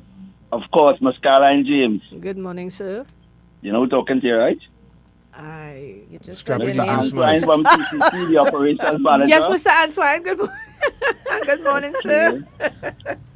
My darling, Yes, I just sir. called to tell you, thank you. You're welcome. Thank you for your contributions. You're welcome anytime, sir. You have impacted thousands and thousands of trainees. I know. You have also impacted me in ways that I've never got the opportunity to tell you. All right, and people like you will never fail because you have a good heart. And whenever you're there with the trainees, you're pregnant with the program. You know, a lot of people in our program are half pregnant, and I like to tell them women cannot be half pregnant. It's either you with it or not. Yes. All right, so I want to take this opportunity to really thank you for what you've done and continue to do. And always keep aiming for the sky. And if you miss, you'll be way above the treetops. Thank All right? Thank you very So much. blessings and more blessings to you. God. Scrapayan. Love you at the house, man. Yes, my brother. All right. Take care, man. Hello? Yes, good morning to the host and good morning to the guest. Good morning. Miss Lady, oh my God, you had me crying and laughing at the same time. You were amazing. Thank you. And I believe God should bring you on again. Okay. Yes, we will, we will. Yes, what I would like to find out, with the good little lady, do you think that, let's say someone, yes, they are on drugs, instead of sending them probably to prison, should they send them to rehab or let them do the time during the time they know they should be going to rehab and doing the prison term at the same time? What do you think about that? Sometimes it may work like that, and sometimes it may not work like that. According to the depths of the person addiction, then we work with it to suit that. And Paula, this is why we introduce. But both options are available. Available, You can yes. be referred to treatment The drug via the treatment court. course. Via the court, yes. Remember, we have a drug treatment. This is why we introduce drug treatment course in Trinidad and Tobago. Right. So, and yes, there are we can plans afoot, we understand, to re-establish a treatment facility in the prison. Yes. Okay, very well, thank you. You're welcome. 622-3957, good morning. Pleasant good morning to you, guys, and Natasha, and a pleasant good morning to Miss Caroline James-Bowen. I just want to thank God for you this morning. Thank you. This is Agnes, and I just want to thank you for the help that is on the way, and may God continue blessing you. Miss Caroline James-Bowen. God, thank you for the show, and I know you're going to bring her back on again. Yes, This we is will. Agnes. Love you, mother. Love you too, darling. Love you. Yeah, because we have a lot more women too. We have to bring. in. Yeah, Yes, you see, we have to keep that part of the discussion going with the women. Hello? Good morning. Morning. God, good morning, Tasha. Good morning. Hey, long time, Janelle. How you doing? I good. I just want to tell you that time, my mom, you blocked my call and I was calling before. You started to call. What's that? God, I like this lady. You have to bring her back, please. Oh my God. I really enjoyed this interview. I mean, I have enjoyed other interviews that you all would have done and so on, but you see this one? This one topic. When I thought it couldn't get any better, as you said, it really hit me for, I can't even say for 6, I have to say for 24 plus. So keep it up, Miss Caroline, and we're looking forward to, hearing you back again on the program, and also probably to get the other side of things, probably with your daughter, to hear what it is like with her trying to develop that relationship with her after coming into her life at a late stage. So we would probably like to hear about that. But keep on keep on keeping on, and great things ahead for you. Thank you. Thank you very so much. And I say morning to Mr. Harvey Boris, who highlighted this program on his show on Synergy, that he has every day of the week in the afternoon from 4 o'clock, and also he's here on a Wednesday from 6:30 here.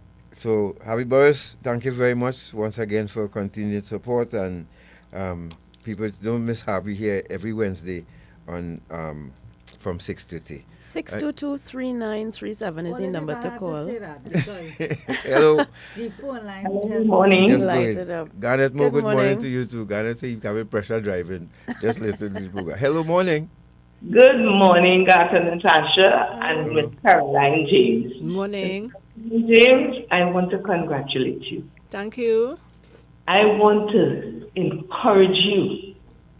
You may not remember me, but the name sounds familiar to me because I'm retired a long, long time ago, just after you probably, it's after you won the competition. Okay. But I really, really want to congratulate you. You've been marvelous. Thanks. Let me tell you, no matter how dark the cloud may be, I know that you will always see the light to the end. That silver lining. I know that you will always see that silver lining behind that dark cloud. And you just keep reaching on, and you will get there. Thank you very much. Were you a former prison officer, ma'am? Yes, I am. All right. His head in the voice, yeah. You still have that voice. Yes. So you remember this noted beauty queen.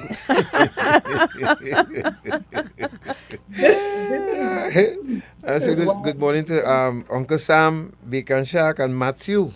Sam, for Uncle Sam will be joining us here too. He has a story to tell too, and but they'll be part of our journey going forward, because Sam now is contributing to getting that the training for prisoners on Rise Maximum Radio. They plan to join with the Ministry of Homeland Security to help us, Ministry of Justice, to help us do that. That's nice. So we welcome them. So you'll be hearing a lot about Sam Bacon Shack, folks. Trust me.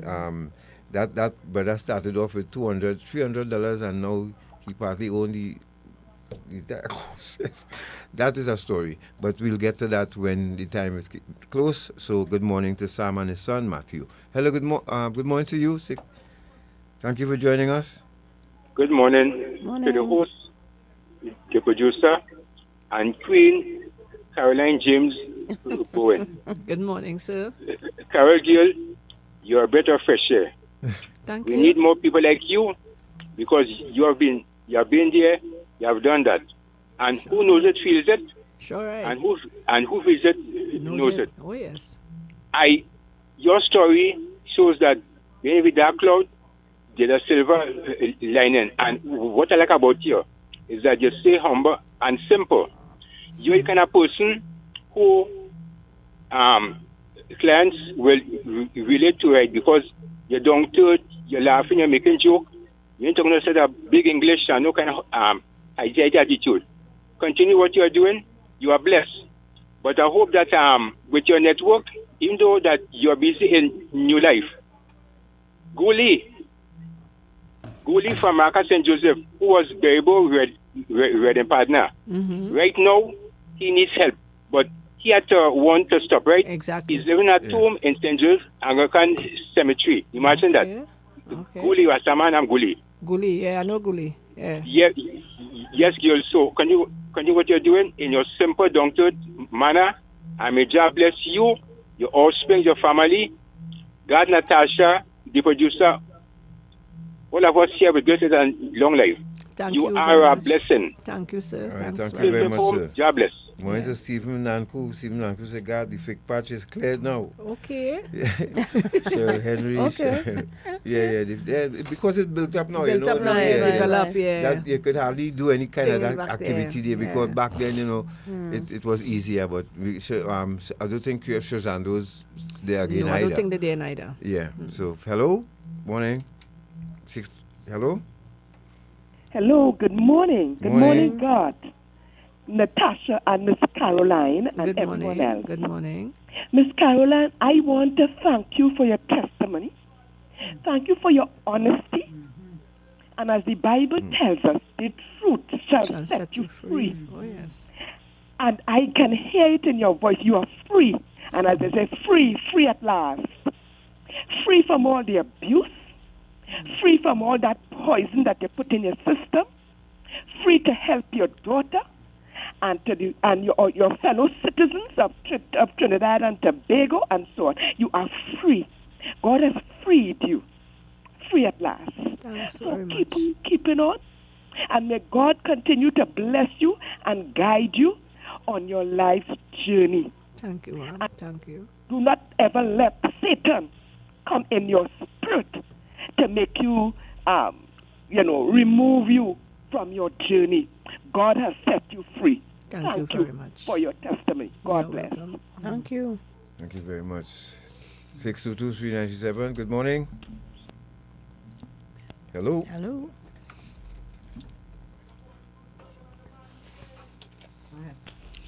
Hello. I don't think we have anybody there yet. Hello. Hello. Good morning. Hello. Hi, morning. Well, yes, you're live. Go ahead. Okay. Good morning to you, God, to Natasha and Caroline. Yes, sir. Hello? Good morning. Go Good ahead. morning. Good morning. And this Caroline husband. Hey. Hey, Mr. Bowen. Mr. Bowen. Good morning and welcome. Morning. You know, Good morning, sir. Good morning, sir. And how are you? good friend, how you doing? You're really making your husband proud here, girl. You know, I was a addict too, you understand? And it's so nice to be a husband. It's so nice to be your wife as well. I want you to continue to be honest and speaking the truth. You know what I mean? To maintain your freedom from active addiction. You understand? Open-minded and willing to do whatever it takes to keep you clean and sober and to make you a respectable member of society. Thank you very Okay. much. Have a good day, everyone. My brother, Yeah. we'll meet soon, right? Thank you Yeah. very much. Thank See you, soon. thank you. See you soon. Yes, we'll meet soon. All right. And so maybe we have a husband and wife team to pass on our Yes. dependency too. But you all, Wednesday. Once I get to make the questions. So I can interview you and Miss Natasha at the same time. Yeah. So Wednesday 17th here, Caroline will be 21 years clean.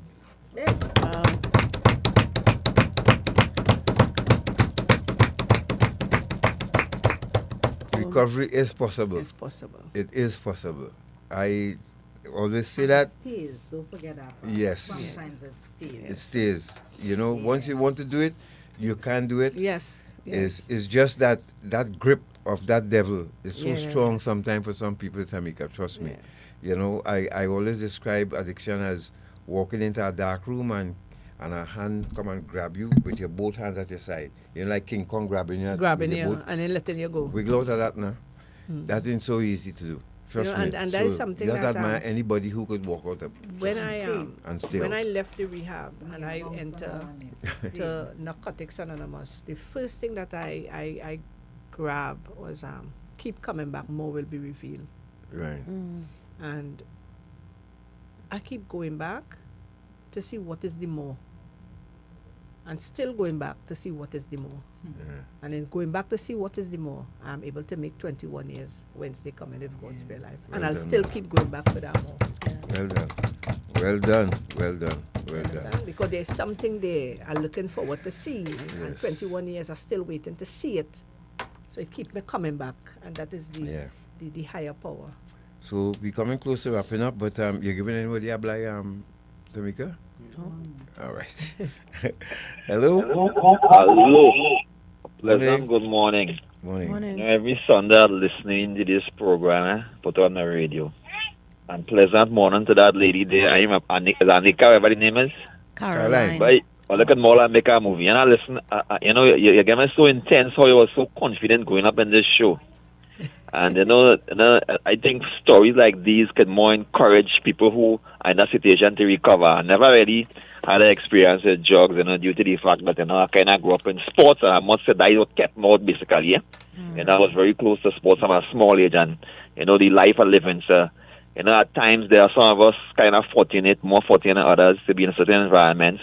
Yes. And we don't know where we get there from. Yes. And thank God there is a higher power there that you were able to recover and come back today and be an inspiration in this radio.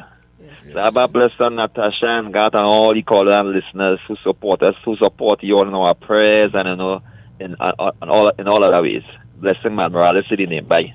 Yes, thank you very much. So, Nanku, congratulations on your 40 years drug-free too. Yes. As well, congratulations. So, as we wrap up, folks, we want to say, you know, it has been another journey that has left all of us thinking, and we are grateful for the opportunity. Caroline, any closing remarks from you? I just want to say thanks to those that supported me from day one until now and still supporting me and have my back. My husband, you know, Hulsi Bagan, Gail Campbell, my teacher, you know, my family, my daughter. You know, while talking, she was calling me and I couldn't even answer the call. My daughter was calling, you know. So, you know, these are my strong support. My brother, I have one brother remaining. That's my darling. You know, my Not nephew. the one who is No, he right? died. Okay. That one died. Right. You know, there's a lot of people that I have in my life now, you know, that encourage me to stay on the path of recovery, you know, and I really do appreciate them. Right. I really do care for them. Those who need help, you know, you can always call me at 335-0418. You know, and I'm here. I think this is why the higher power have me here. Yeah, man. To save lives, yes. you know. So I'm doing what I have to do.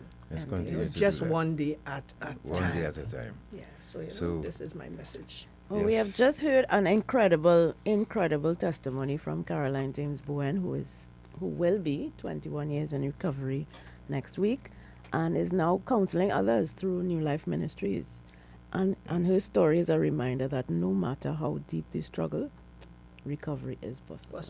Yes, and I say happy birthday to you, Carol. Tell that as well. Thanks. Another lady who understands, you know, what addiction is all about because she experienced it with a close relative. But so happy birthday to you, Carol. And it also shows us how important it is to protect the vulnerable, especially women who put their trust in leaders. Caroline's stories are powerful. It's powerful because it proves that betrayal doesn't have to define your life. It can be transformed into healing and service. So, Caroline, thank you very much for sharing your truth with us today, and thank you to our listeners for being a part of this important series about hearing from women in recovery. Thank you and God for having me here. You know, you're welcome. You know, this could always be something we can do as often as we can because there's so much I have to tell. The story now starts. You know. Let's go. Let's go. Just call me, call my number, and I'll be there. Join us again next Sunday from 10 a.m. right here on I-95.5 FM. Remember, you can also watch this episode anytime on Facebook and YouTube. Until then, stay safe, stay hopeful, and keep an eye on Dependency. Tamika, thank you very much, as usual, and God bless you all. Have a great week. Take care. Good afternoon. First time for the longest while I haven't do a segment, and I didn't cry. The tears, it reached the brink here, so it went back. Have a good Thank one, you very folks. much. Have a good one, folks. Take care.